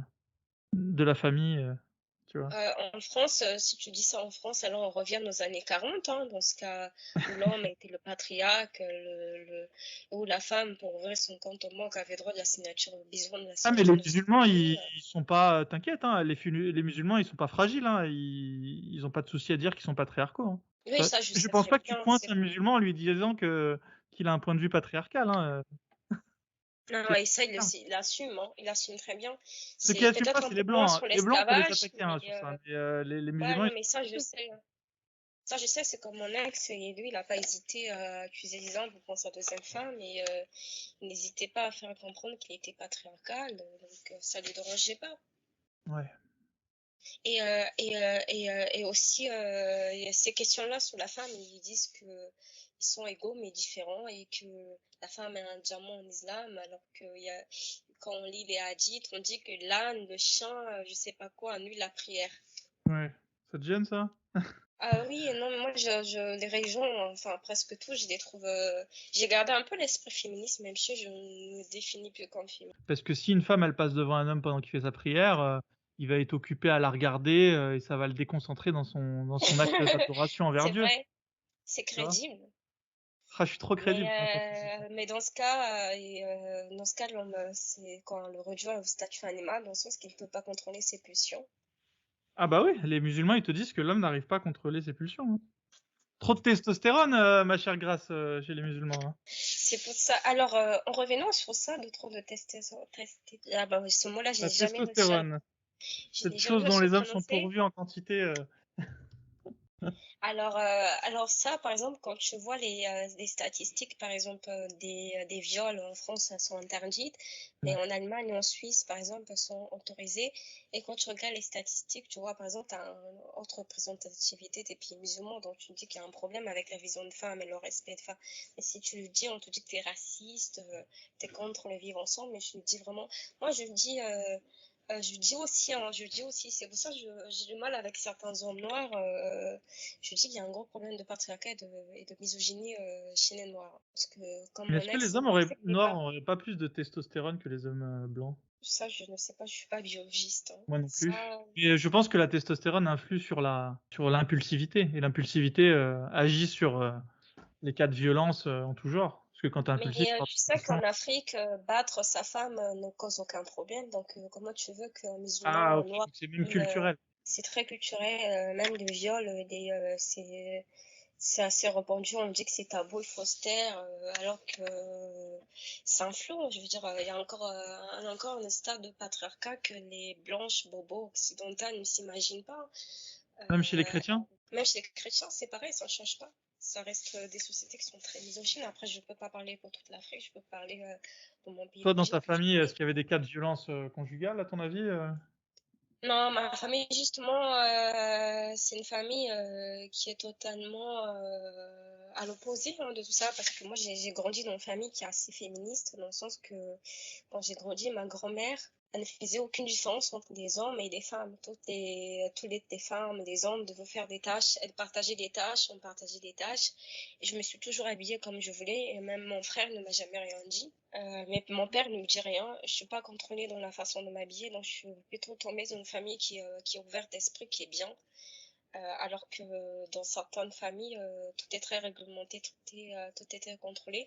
Même si j'ai connu, je sais qu'il y a beaucoup d'hypocrisie chez les musulmans, je ne sais pas pourquoi. C'est peut-être la difficulté du suivre à la lettre le dogme. Si tu veux vraiment devenir un musulman à 100%, et suivre les pas du prophète, tu deviens djihadiste, hein, je suis désolée. Moi, c'est ce que je pense. Mais sinon, je trouve qu'il y a beaucoup d'hypocrisie.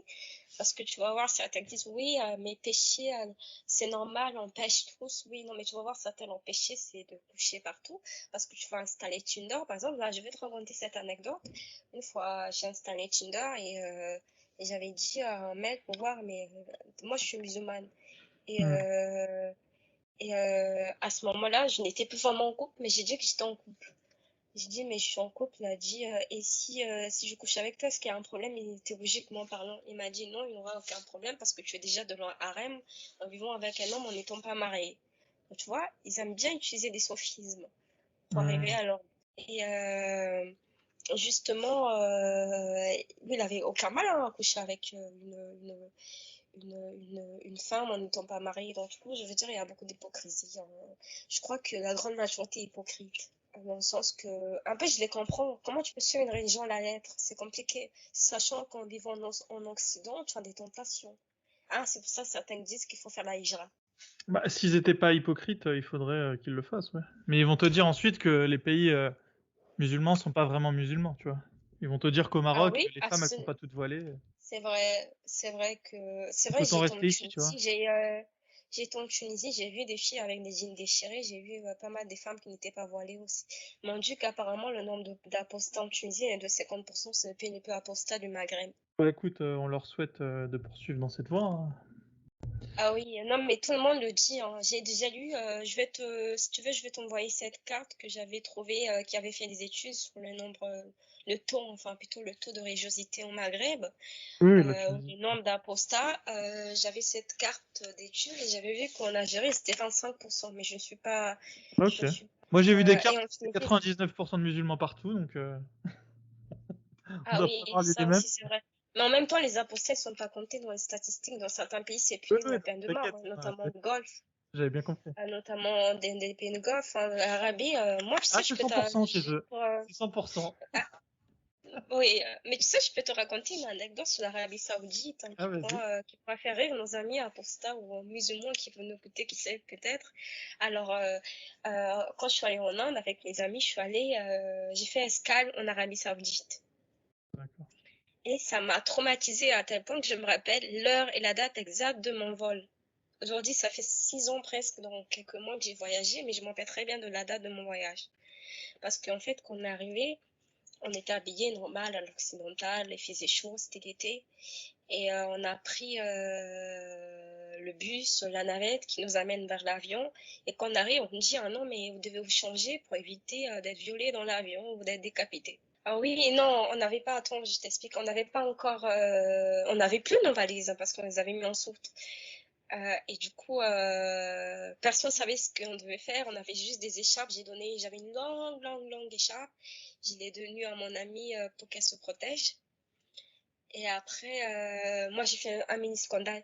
Je me suis moquée des Saoudiens. J'ai dit, ah, mais putain de merde, on voit mes orteils. Et ça fait rire tout le monde. Et là, le monsieur qui était français, celui qui nous a dit d'aller nous changer pour éviter d'être décapité ou violé, il était Mais français, c'est un quoi? blond. C'était un membre de l'équipage? Je comprends pas. Il travaillait à l'aéroport, je pense. Un Français qui Et travaille à l'aéroport de Saoudien.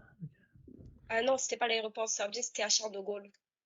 Ah, Charles de Gaulle, on vous a dit, écoutez, si vous allez en Arabie Saoudite, Ah faut bien ouais, vous habiller. exactement. Mais, Ouais. on est vraiment des vendus, hein. Ouais, mais y a rien à dire. Ok. Ouais, ils nous ont dit Ok, ça, ils ok. nous ont dit ça, et j'ai fait un peu de scandale comme ça, un mini scandale comme ça, me laisser entrer. On nous a laissé entrer, et on est arrivé, c'est un coup de théâtre. Franchement, j'espère qu'ils ont changé parce que c'était pas possible Non, non, t'inquiète, on de est de plus faire en plus vendus. des vols C'est vrai internationaux. que Au ça a final, changé. si c'est pour menacer les touristes, on nous a menacés dans l'avion. On nous a dit, si vous volez la couverture dans l'argent, on va vous couper la main à Riyad. Ok. Non, c'est pas Ça possible, c'est m'avait. une blague. Je te jure, Mais il a je dit te ça en jure. rigolant, le mec, c'est pas Non, possible. non, c'est pas lui qui nous a dit ça là, c'est les Saoudiens. À travers, tu vois, la chose qui émet les sons, là, j'ai oublié le nom. À Ok. travers l'avion, à travers une annonce, ils nous ont dit de ne pas prendre les couvertures, de ne pas les voler, sinon on risquait une amputation de la main à Riyad. Donc, c'était un Qu'est-ce vol. que c'est que cette histoire de fou? Ok. Et une fois arrivé à Riyad, ça s'est passé comment, hein? Ma copine a vraiment pris la couverture, elle est sortie avec de l'avion. Elle est folle. Et ça s'est bien passé, ça va? Elle a jeté dans la poubelle.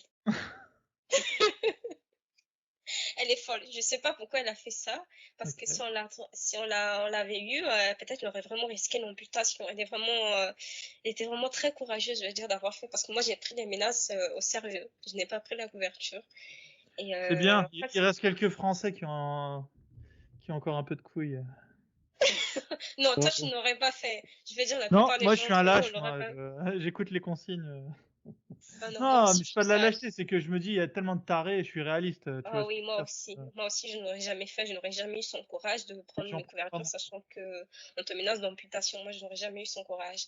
Parce que moi, j'ai écouté, j'étais tellement traumatisée, je me suis dit, plus jamais l'Arabie, hein, je pense plus jamais. La seule chose qui était bonne, c'était la nourriture. Bon, écoute, hein, en tout cas, tu nous auras pas vendu la compagnie saoudienne, Saoudian Airlines. Ils viennent de perdre quelques clients là. Euh, Et tu vas aller là-bas pourquoi? Bah, faire le Pour faire pèlerinage à le la Mecque pèlerinage à la pour Mecque, effacer où mes péchés. t'accompagnes ta maman, je sais pas qui a un musulman là-bas. Ah là là. Non, mais un jour, j'irais bien faire le pèlerinage à la Mecque pour rigoler. Tu es sérieux? Bah, si j'avais du fric à dépenser, hein. Là, je pense que si je dis à ma femme, écoute, il faut qu'on fasse un trou de 5 000 € dans les finances, je pense elle va me rironner, mais par curiosité Ah, ce culturelle, n'est pas joli, hein. Je vais peut-être vous montrer les photos de Riyad que j'ai gardées, même s'il y a 5 ans, je les ai gardées, mais ce n'est pas joli. Je sais pas de quel pays vous ah non, mais venez, mais c'est pas Riyad que j'ai envie de visiter. Moi, j'ai envie de visiter la Mecque. ah ouais, la Mecque, ok. Et la Mais je Mecque. veux dire, même vos pays d'origine, la Tunisie et tout ça, c'est beaucoup plus joli. J'étais en Tunisie, ça n'a rien à voir avec l'Arabie, hein. C'était beaucoup plus joli, l'accueil, le paysage, l'aéroport, tout était beaucoup Ah plus bah, beau. c'est l'Afrique du Nord, hein. Parce que, ah oui, mais même, l'Arabie, franchement, c'est un pays, ce que j'ai vu, t'arrives, t'as des femmes en burqa, même dans l'avion, tu descends, t'as rien à l'aéroport, hein, c'est naze. Enfin, je pense que vu qu'il y a MBS qui est là, et que MBS est en train de tout changer, je pense que ça a dû changer parce qu'il veut une modernisation du pays. Oui, Donc. bon, écoute.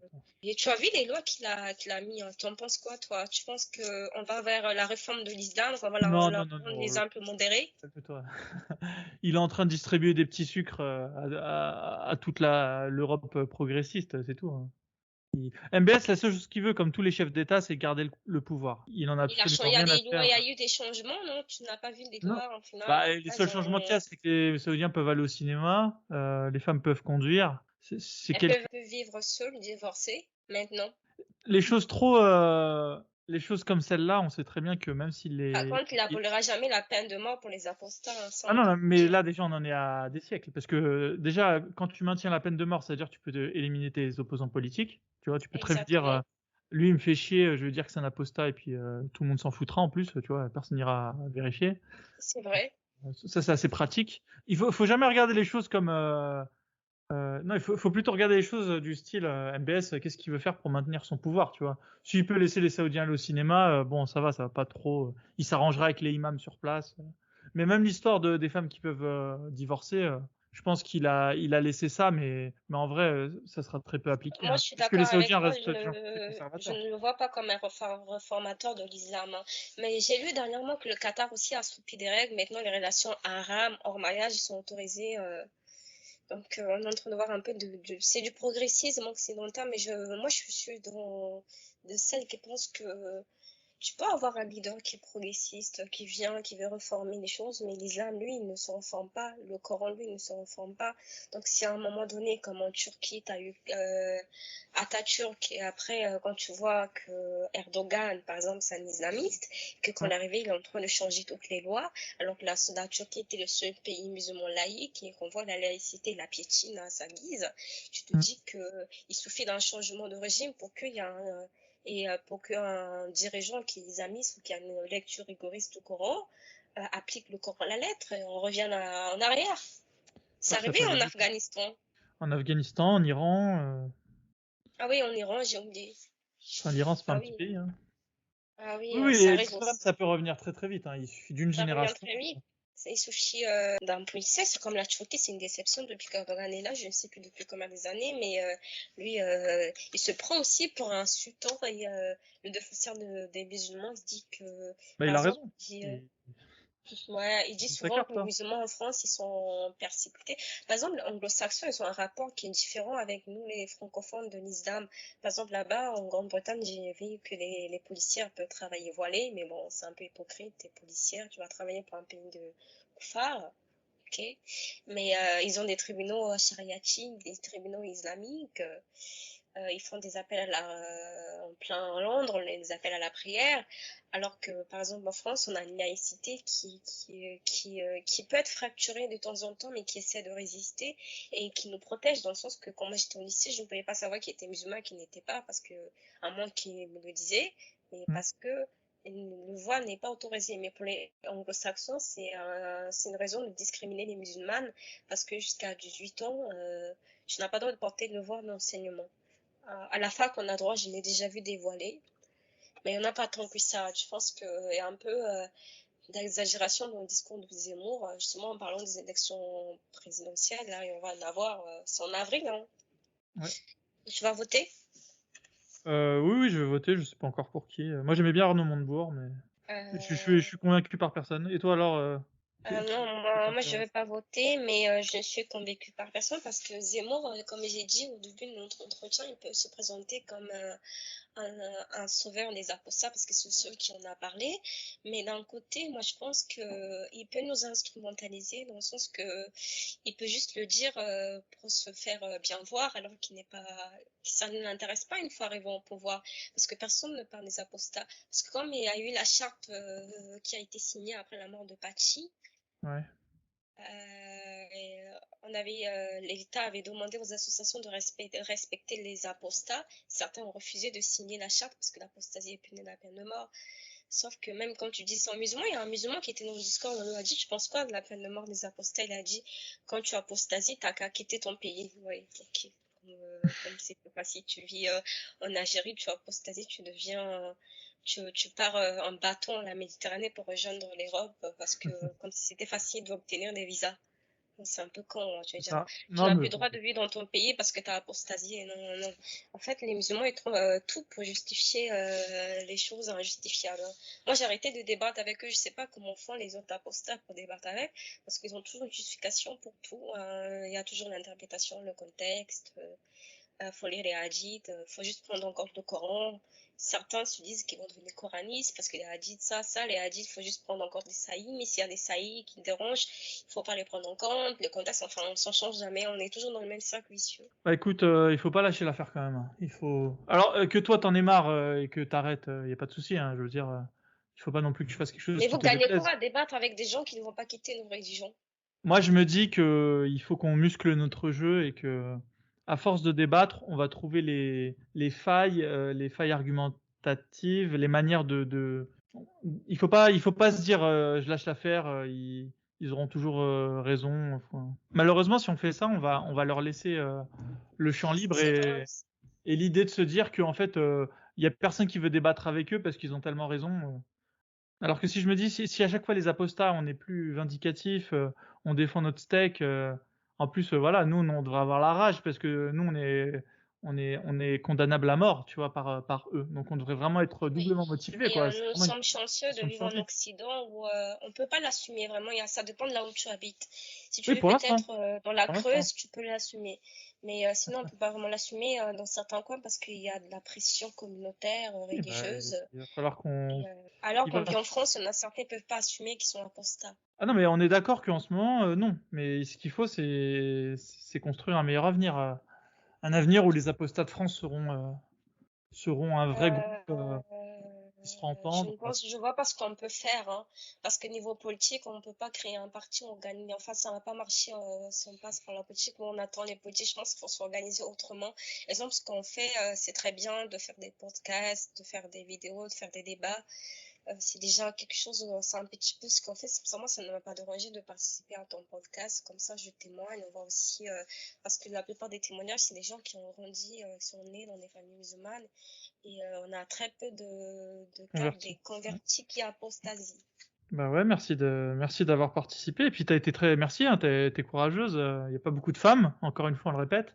Et on espère que quand t'écoutant, bah, elles vont se motiver à venir témoigner. Et voilà. Et plus il y aura de femmes, et plus vous pourrez vous aussi créer, je sais pas, un genre de féminisme apostat. Ça me va très bien. Moi, il y a pas de. Enfin, ce serait beau, ce serait magnifique. À mon avis, si vous sortez quelque chose de tout ça, que vous formiez un groupe soudé avec une vraie idéologie, ça peut faire très mal, tu vois. Parce qu'on le voit très bien, C'est les vrai. féministes là, la plupart des groupes, elles sont pétries d'incohérences, alors que vous, voilà, vous êtes droit dans vos bottes, quoi. Et C'est ça vrai, mais pourrait. bon, faut voir. Même si vous Même feriez dans pas les beaucoup, hein. groupes, Les minorités font l'histoire, hein, ma chère Grace. Hein, donc, c'est faut pas te vrai, dire on n'est c'est pas vrai. beaucoup, ça sert à rien. Ah non, non, je trouve qu'on n'est pas beaucoup. Ah bah ça oui, Après, c'est un fait, mais malheureusement, il faut pas qu'on se dise on n'est pas beaucoup, donc bah il y a rien à faire, tu vois. Pas se laisser aller dans le. c'est vrai aussi, mais après, je pense que le plus important pour beaucoup d'apostats, c'est leur sécurité, hein, parce qu'imagine les apostats qui ils sont C'est ça. mineurs et ils vivent avec leurs parents. Je pense qu'ils peuvent annoncer à leurs parents, ah, non, non, non, je suis apostat, sachant comme ils sont virulents, certains musulmans. On a des cas comme ça dans les discords des mineurs qui vivent avec leurs parents musulmans et que les parents veulent les régner parce qu'ils ont quitté l'islam. Oui, oui, bah, on en a parlé plusieurs fois.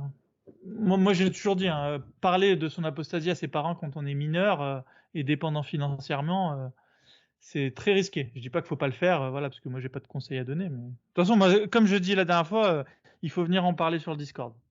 Il y a suffisamment de monde et voilà Ah oui, pour se non, faire une mais moi, opinion. si j'étais mineure, même moi, alors qu'en étant chrétienne, quand j'étais petite, quand je l'ai annoncé à mes parents, ils l'avaient très mal pris, et surtout mon père.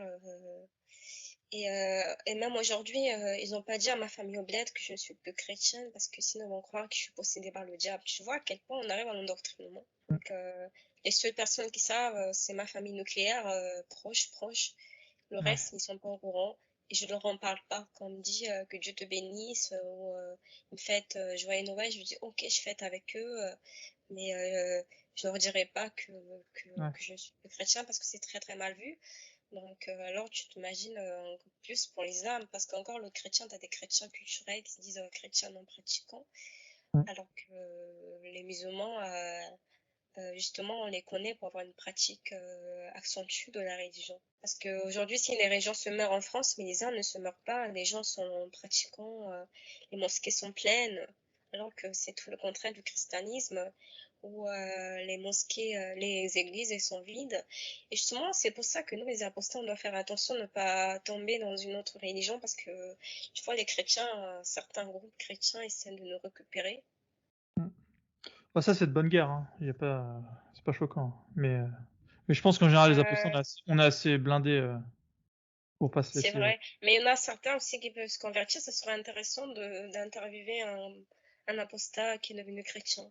Bah écoute, moi je suis ouvert à toute interview de qui que ce soit, donc enfin tant que ça a un rapport avec Ça l'apostasie. pourrait être très intéressant parce qu'on a eu moi qui est converti, on a eu certains, beaucoup d'amis, la grande majorité qui sont nés dans des familles musulmanes. Alors on pourrait avoir un qui a décidé de suivre un Ouais. autre dogme, pas forcément le christianisme, ça peut être même le judaïsme, le bouddhisme, le déisme, peu importe. Et du coup, toi, maintenant, c'est quoi tes nouvelles convictions c'est quoi ta vision de la vie Ma vision de la vie, une vie simple, tranquille, prospère, loin de la région, loin surtout. Et honnêtement, ça ne m'affecte pas dans ma vie, vie actuelle, dans le sens qu'il y en a très peu qui savent, quasiment personne ne sait que je l'ai été, parce que ma copine avec laquelle qui m'avait aidé dans ma conversion, on se parle pas tellement que ça, et elle vit pas près de moi, et je ne lui ai jamais dit. Et à ma sœur qui sait, à mes parents, ils n'ont jamais su, je leur ai jamais Ouais. dit. Donc, vu que je suis Renoir, en fait, les Renois en France, ils peuvent être soit chrétiens, soit musulmans. Il y a personne qui va se dire par facto, ah, mais les musulmans. Ouais. Et puis, s'ils m'ont pas vu voiler, pour me demander pourquoi t'as enlevé ton voile et tout. Donc, honnêtement, ça ne m'affecte pas. Je pense que ça peut affecter d'autres apostats, notamment, par exemple, ça peut être très intéressant d'interviewer une femme qui a été musulmane voilée pendant toute la période et que quand on enlève le voile pour voir la réaction des autres Ouais. quelle excuse elle leur a donné. Mais bon, en France, on dit, tu peux juste lui dire, je peux trouver des excuses en étant en France, hein, je pense. Mais quand même, ça va faire bizarre où tu as été tout voilé, à un moment donné, tu enlèves ton voile. Alors que, par exemple, si tu as été, si tu n'as pas été voilé, par exemple, moi, et j'ai un prénom qui n'est pas musulman, c'est un prénom normal, chrétien, enfin, Ouais. la grâce, chrétien. Donc, il y a personne qui va s'en douter, donc ça ne m'affecte pas du tout mon apostasie et ma vision. J'aimerais, mais je pense pas que ça arriverait. J'aimerais que les âmes soient plus soft, mais je ne pense pas. On sait très bien que ça n'arriverait jamais. Notamment, j'ai une pensée pour les apostats. Et je pense, comme j'ai dit, je suis pessimiste. Hein, si on avait né en France, je pense qu'on ira tout droit vers une société qui sera de plus en plus islamisée. Et donc, je pense que j'aimerais, en fait, j'aimerais pouvoir aussi entrer en contact avec d'autres femmes apostates. Je crois qu'il y en a sur le Discord, mais pas tant que Oui, ça. j'exagérais tout à l'heure, je disais il y en avait 1%, mais non, il y a peut-être 10% de femmes sur le Discord. De toute façon, j'invite tout le monde à venir sur le Discord. S'il y a une lutte à avoir contre l'islam, il va se trouver. Pour l'instant, on n'a pas fait mieux que le Discord, donc avant qu'on ait des financements pour avoir des locaux et une association, etc. Pour l'instant, J'aimerais bien y va se participer, construire moi, tout dans seul. l'association. Et ça va venir. Voilà, petit à petit, l'oiseau fait son nid. Là, on commence par le Discord. Voilà. Je te rappelle qu'il y a quelques temps, il y avait que Majid Oukasha qui prêchait dans le désert. Ensuite, voilà, j'ai fait mon Oui, podcast. Il y a le il, Discord. il va atteindre les 100 000 abonnés, là, dans quelques temps. Ah ouais, mais l'algo de YouTube apparemment semble lui mettre des petits bâtons dans les roues. Donc, je sais pas s'il y a peut-être à partir de 100 000, t'es censé montrer patte blanche à je sais pas trop qui. Enfin, je sais pas pourquoi, Tu es mais il a l'air de certifié. bloquer à 99 000 là. Je comprends pas. Moi, Ah, je trouve ça bizarre, mais écoute, ça va venir. espérons pour lui. Hein. Écoute, on va Ah pas lui oui, faire moi de je mal. regarde toujours ces vidéos. Je n'ai pas regardé la dernière sur les questions bizarres que ceux les musulmans se posent. T'as pensé quoi Mais de sa vidéo désormais, sur je suis l'esclavage, devenue... tiens Quoi? Oui, il avait fait, j'ai regardé, j'ai commenté. Alors, ça t'a Mais plu? je commente... Oui, ça m'a plu, c'était très intéressant. Mais à côté, t'as une vidéo qui le critiquait d'un youtubeur qui s'appelle Jésus musulman. Oui. Et l'argument qu'il a sorti, l'argument c'était si Dieu avait interdit l'esclavage, on aurait fini comme les États-Unis avec la guerre de sécession, mais ça n'a rien à voir. Dieu a très bien explicitement interdit l'alcool, la fornication, le porc, mais il n'a pas interdit l'esclavage. Bah, écoute, ça, c'était l'argument de Jésus musulman. Hein. On va le laisser avec ses arguments pourris. Parce que j'ai envie de te dire, la guerre de sécession, ça, finalement, les États-Unis s'en sont remis. Donc, un peu de confiance en Dieu. Si tu crois en Dieu, bah, écoute, il y aura une guerre civile parmi les musulmans. Et puis ensuite, ils se relèveront de cette guerre civile encore plus fort. Et puis voilà. Parce que quelque part, on peut dire que la guerre de sécession a permis aux États-Unis de se fédérer, voilà, autour d'un seul drapeau. Quoi. Et plus de, c'était plus le sud contre le nord, tu vois. Enfin bref, on peut toujours. Donc bon, Oui, l'argument mais est ce mauvais, qu'il quoi, dit, puisque ah oui, l'argument donc répond au mieux final, si après la guerre de sécession, les mais États-Unis avaient été détruits et s'étaient fait envahir par le Mexique d'un côté et par le Canada de l'autre. Là, oui, j'aurais compris, tu vois, l'argument. Mais là, son argument est pourri puisque les États-Unis s'en sont bien remis de la guerre de sécession. Enfin voilà, tout simplement. Il y a pas, de toute façon, les musulmans, il n'y a pas besoin d'aller très loin. Dès qu'ils sortent de leur zone de confort, qui est de défendre leur dogme, franchement, il n'y a plus personne. Hein. c'est Donc, vrai, moi c'est pour ça que je vous dis que vous êtes courageux à débattre avec eux, parce que moi j'ai essayé de débattre il y a quelques jours avec un musulman sur l'esclavage, j'ai dit, et alors Dieu l'a autorisé pour une raison. Et moi ça me dérange pas de vivre dans une société où il y a des esclaves. Donc c'est pour ça que je me dis que c'est peine perdue, parce que lui défend, il trouve que c'est licite, moral d'en avoir, alors que posséder un être humain, lui ôter sa liberté, je ne trouve pas ça très moral, mais il a raison sur une chose qu'il dit. Qu'est-ce qui est moral, qu'est-ce qui ne l'est pas? Parce que la morale, elle n'est pas universelle. Et il a raison là-dessus. bah, la morale, si on peut faire une définition simple, ce serait de ne pas souhaiter aux autres les choses qu'on souhaiterait pas pour soi-même. T'aimerais pas qu'on C'est te vrai, mais prive de ça liberté? dépend de ta vision, parce que tu as grandi en Occident. Si tu étais en Afghanistan, par exemple, tu n'aurais pas la même morale. Eh ben, un Afghan va le traiter comme il n'aimerait pas être traité, et il va trouver ça amoral, enfin immoral. Je pense qu'il y a des rapports de force, tu vois, mais je pense que au final, la morale est toujours la même partout. Hein. Un cours de philosophie au lycée qui citait la morale, et Ouais. justement s'il y a quelque chose que les musulmans ils ont raison là-dessus, c'est que la morale n'est pas universelle et qu'elle dépend fortement de la personne, de la société, de la culture du pays, hein, parce que il y a des choses qui sont morales pour nous en Occident qui ne sont pas pour eux. Par exemple, des femmes en mini-jupe, pour certains c'est pas normal, c'est pas moral. Ouais, comme tu peux le voir là, on s'éloigne de l'esclavage, tu vois. L'esclavage, c'est tu peux te sentir esclave, tu vois, tu peux ressentir ce que ça ferait d'être privé de liberté. Alors que la femme en mini-jupe, si t'es un homme, déjà ça te concerne pas. Et si t'es une femme, t'as le choix de ne pas mettre une mini-jupe. Alors que l'esclavage, tu peux pas choisir de ne pas être esclave. C'est vrai, t'as C'est ce raison que je veux dire. là-dessus, t'as raison. Si, Mais bon, voilà. Ce que je parce voulais que quand moi même je dire, pense, c'est qu'il y a des choses où on se retrouve tous. Faut pas dire que tout est. En fait, le truc, c'est faut pas aller dans l'autre extrême. Faut pas se dire tout est subjectif. Parce que c'est un c'est peu ce que vrai. te dit ce musulman. Il est en train de te le dire. Il te dit tout est subjectif. L'esclavage, ça peut être une bonne chose. C'est ce qu'ils disent, mais moi, je ne suis pas d'accord. Franchement, si c'était une Oui, bonne enfin, chose, on l'aurait pas aboli, on l'aurait gardé. Hein. Bah, exactement, ouais. Non, S'il y mais en le avait même des mec qui dit ça abréviations, n'aimerait pas être esclave, c'est ce que je veux te dire. Donc, c'est ça l'hypocritement, c'est je comprends pas. hypocrite. Le mec, tu le fous en esclavage, il va se plaindre, tu lui diras, bah écoute, c'est pas immoral ce que je fais, je comprends pas. Apparemment, on a le Mais droit. par contre, c'est un sujet que, vu que certains ne savent pas comment expliquer que Dieu a autorisé l'esclavage, mais interdit le port, ils disent, ils relativisent, ils font comme moi. Ils disent, ah non, mais c'est comme ça, c'est dans le Coran, donc c'est pour une bonne raison, vu que le Coran vient de Dieu. Alors qu'il y a des erreurs scientifiques. On sait très bien que ce sont les humains qui ont écrit le Coran, il n'y a pas eu d'intervention d'un quelconque Dieu. Ils sont pas dangereux, hein. La plupart des musulmans, ils pratiquent leur religion au coin, ils sont pas extrémistes. Heureusement que les extrêmes, ils sont une petite minorité, mais qui peut faire mal, hein, parce que ça fait mal avec les attentats en France. On a eu quoi? Oui. On a eu Nice, on a eu Bataclan, on a eu Charlie Hebdo. Puis ceux qui sont pas dangereux, des fois, ils ont pas le pouvoir de l'être, tu vois. La C'est petite vrai mamie de aussi. 60 ans, même si elle voulait être dangereuse, ça irait pas très loin, tu vois. C'est vrai aussi, mais ceux qui peuvent l'être font beaucoup de dégâts, hein. Mais je sais pas pourquoi, mais cette phrase, c'est quand il y a des terroristes qui font des attentats au nom de l'islam, on dit tout de suite qu'ils ne sont pas musulmans. Alors que pour moi, c'est justement l'application extrême, l'application à la lettre de l'islam, justement les terroristes. Bah écoute, va leur expliquer ça. Oui, non, mais ça on le sait parce que Ouais.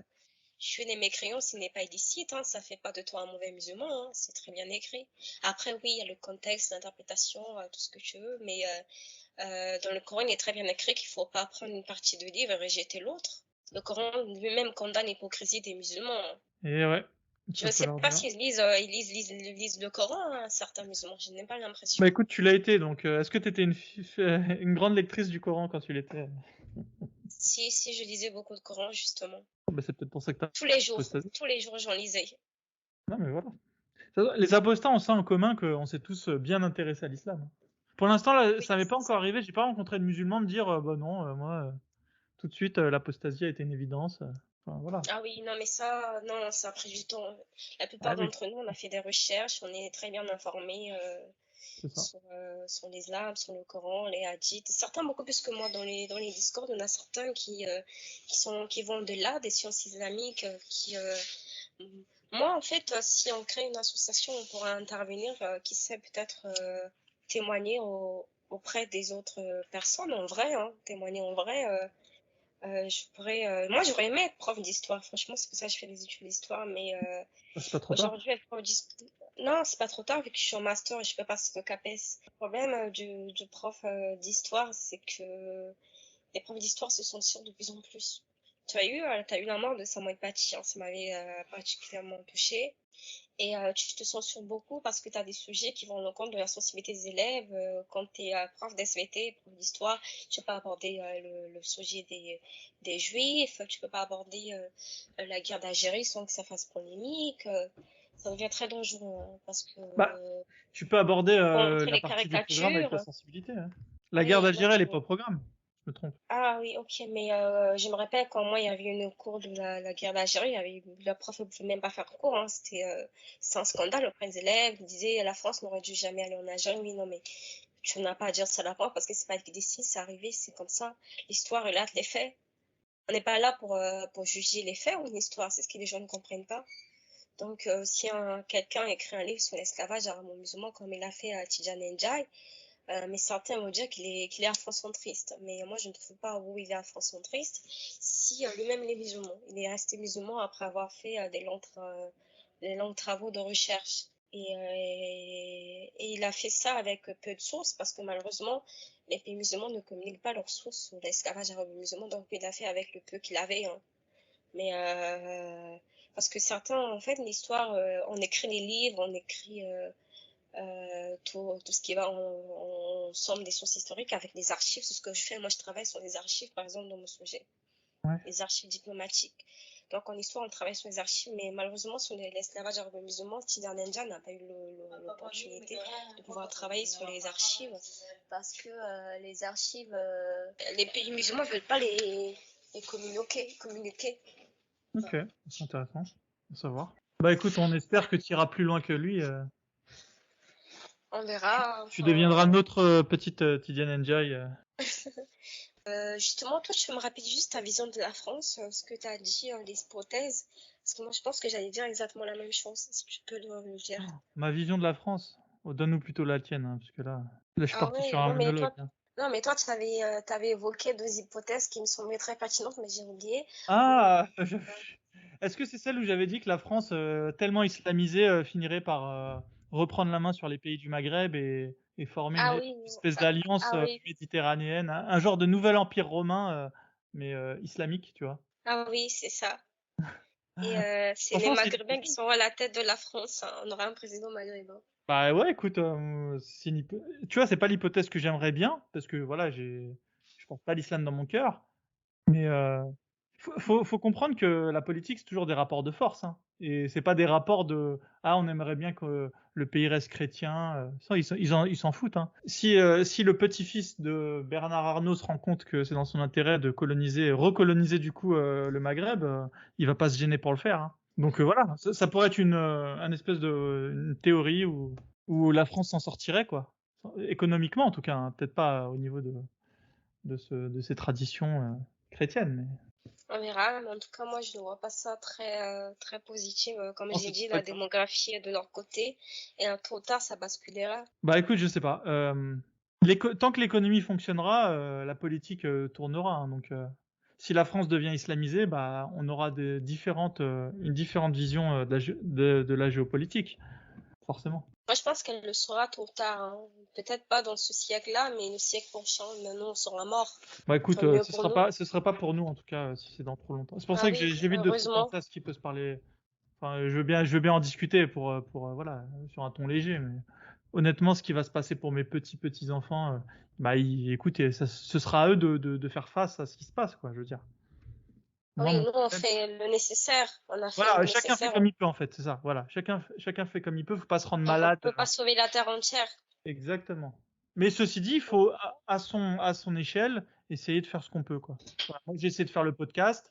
Toi, bah, je sais pas ce que tu arriveras à faire. Je te dis, hein, franchement, je dis ça en rigolant. Peut-être que tu vas devenir une genre de petite Diane Ndiaye au féminin, apostate, qui va expliquer enfin, qui va encore plus enfoncer le clou de ces histoires d'esclavage, par exemple, hein, et t'as pas forcément besoin de t'intéresser à l'esclavage, il y a plein de sujets. Chacun fera comme il peut avec ses moyens et ce sera très bien, quoi. Faut pas avoir la folie des Et toi, grandeurs. tu penses faire quoi à ton échelle? Déjà, tu fais un travail extraordinaire. Moi, je suis Bah, vraiment déjà le contente d'avoir podcast, témoigné avec toi. C'est déjà bien. la Tu suite as quand logique, même des auditeurs?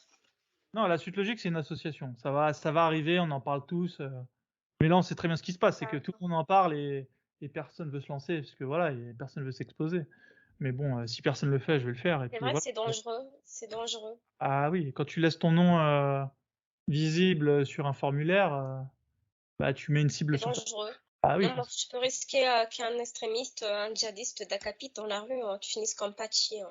bah écoute, ouais, exactement. Donc bon, voilà, j'y vais à reculons, j'y vais à tâtons même plutôt. Tu peux pas prendre un nom d'emprunt pour l'association, tu es obligé de donner ta vraie identité. Voilà, vu comme ça, j'ai pas l'impression qu'on peut donner des noms d'emprunt quand on s'inscrit dans des associations. Et en plus, il n'y a pas que le président, il y a le trésorier. Bon, voilà, il faut quand même laisser quelques noms, donc il n'y aura même pas que moi dans cette aventure. Donc bon, on verra. Mais ça, c'est des Trop questions dangereux. qu'on se posera plus sur le Discord. Ah, mais je trouve ça trop dangereux. Ouais. Bah écoute, il faut prendre des risques, hein, quand même dans la vie. De toute façon, j'invite tout le monde à venir sur le Discord et à en parler.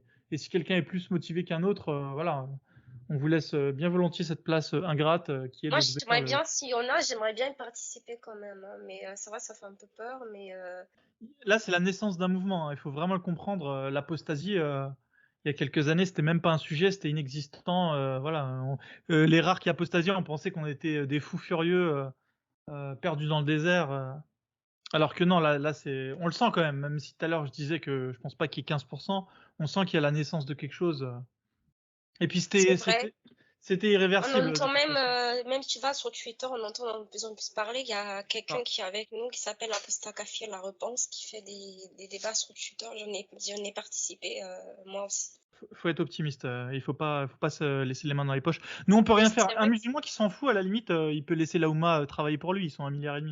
Mais nous, on est tellement peu que si le peu d'entre nous, voilà, les gens qui nous écoutent se disent, moi j'ai la flemme, je reste dans mon coin, c'est dommage parce que voilà, on est tellement peu que chaque personne compte, quoi, j'ai envie de te dire. On doit être hyper motivé, quoi. On doit compenser le faible nombre par une motivation exacerbée, quoi. Mais déjà, moi, je pense que si tu veux trouver une association de finance en protection policière comme Mila, parce que Oui. Mila a fait moins que nous. Mila, il a juste blasphémé, alors que le blasphème n'existe pas en droit français. Ouais. Aujourd'hui, elle est condamnée à l'exil social, elle n'aura plus jamais de vie, dans le sens elle finira comment ça, Mila, c'est fini, hein. Justement, toi, par exemple, tu ouvres l'association, tu peux finir menacé ou droit C'est ça. dépression. Et il Ouais. n'y aura pas de politicien qui va parler pour toi. Peut-être Zemmour parlera pour toi. Ouais, peut-être. Mais je veux dire, tu seras laissé seul, hein, parce que même, qu'est-ce que tu peux avoir maximum de protection policière? Non, mais c'est pour ça que j'ai toujours pas fait. C'était pas par flemme d'aller me déplacer à la préfecture. Les choses se feront quand voilà, on sera en place. Mais ça va se faire. Voilà, je pense qu'on est arrivé au bout Ok. de l'interview. Ben, merci, Grâce. Merci à toi d'avoir été avec moi. Merci d'être allé jusqu'au bout de cette interview. Encore une fois, je vous demanderai de liker un maximum si vous êtes sur YouTube, de vous abonner. Plus il y aura d'abonnés, plus la chaîne grandira et plus on pourra viser des gros youtubeurs. Voilà, le but ultime pour le moment, c'est de réussir à interviewer Majid Boukacha. Mais bon, avec nos 1000 abonnés, si je lui propose de faire une interview, il va me demander, il va me dire, voilà, moi je veux bien la faire avec toi, mais j'aimerais bien que tu fasses un peu grossir ta chaîne. Donc voilà, je sais très bien que parfois on n'ose pas s'abonner, surtout quand on est musulman, on se dit la famille va le voir et tout. Franchement, le minimum que vous puissiez faire, c'est vous abonner, quoi. Un minimum de courage. Là, vraiment, voilà, abonnez-vous, likez, et c'est tout ce qu'on vous demande pour le moment. Et les filles, venez, on peut modifier les voix si jamais vous avez vraiment peur. Voilà, après, n'hésitez pas à modifier des détails de votre vie. Et au minimum, venez nous rejoindre sur le Discord. Voilà, ça c'est vraiment la seule chose que vous pouvez faire pour vous en plus. Rejoignez-nous sur le Discord, le lien est en description. Et venez discuter, on est déjà plus de 200. En continu, il y a toujours des gens de connectés qui discutent. Donc voilà, ça vous fait limite une radio libre.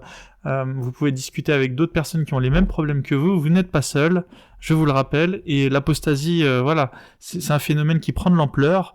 Donc prenez le wagon avec nous, engagez-vous dans la lutte à votre échelle, à votre niveau, avec votre savoir-faire.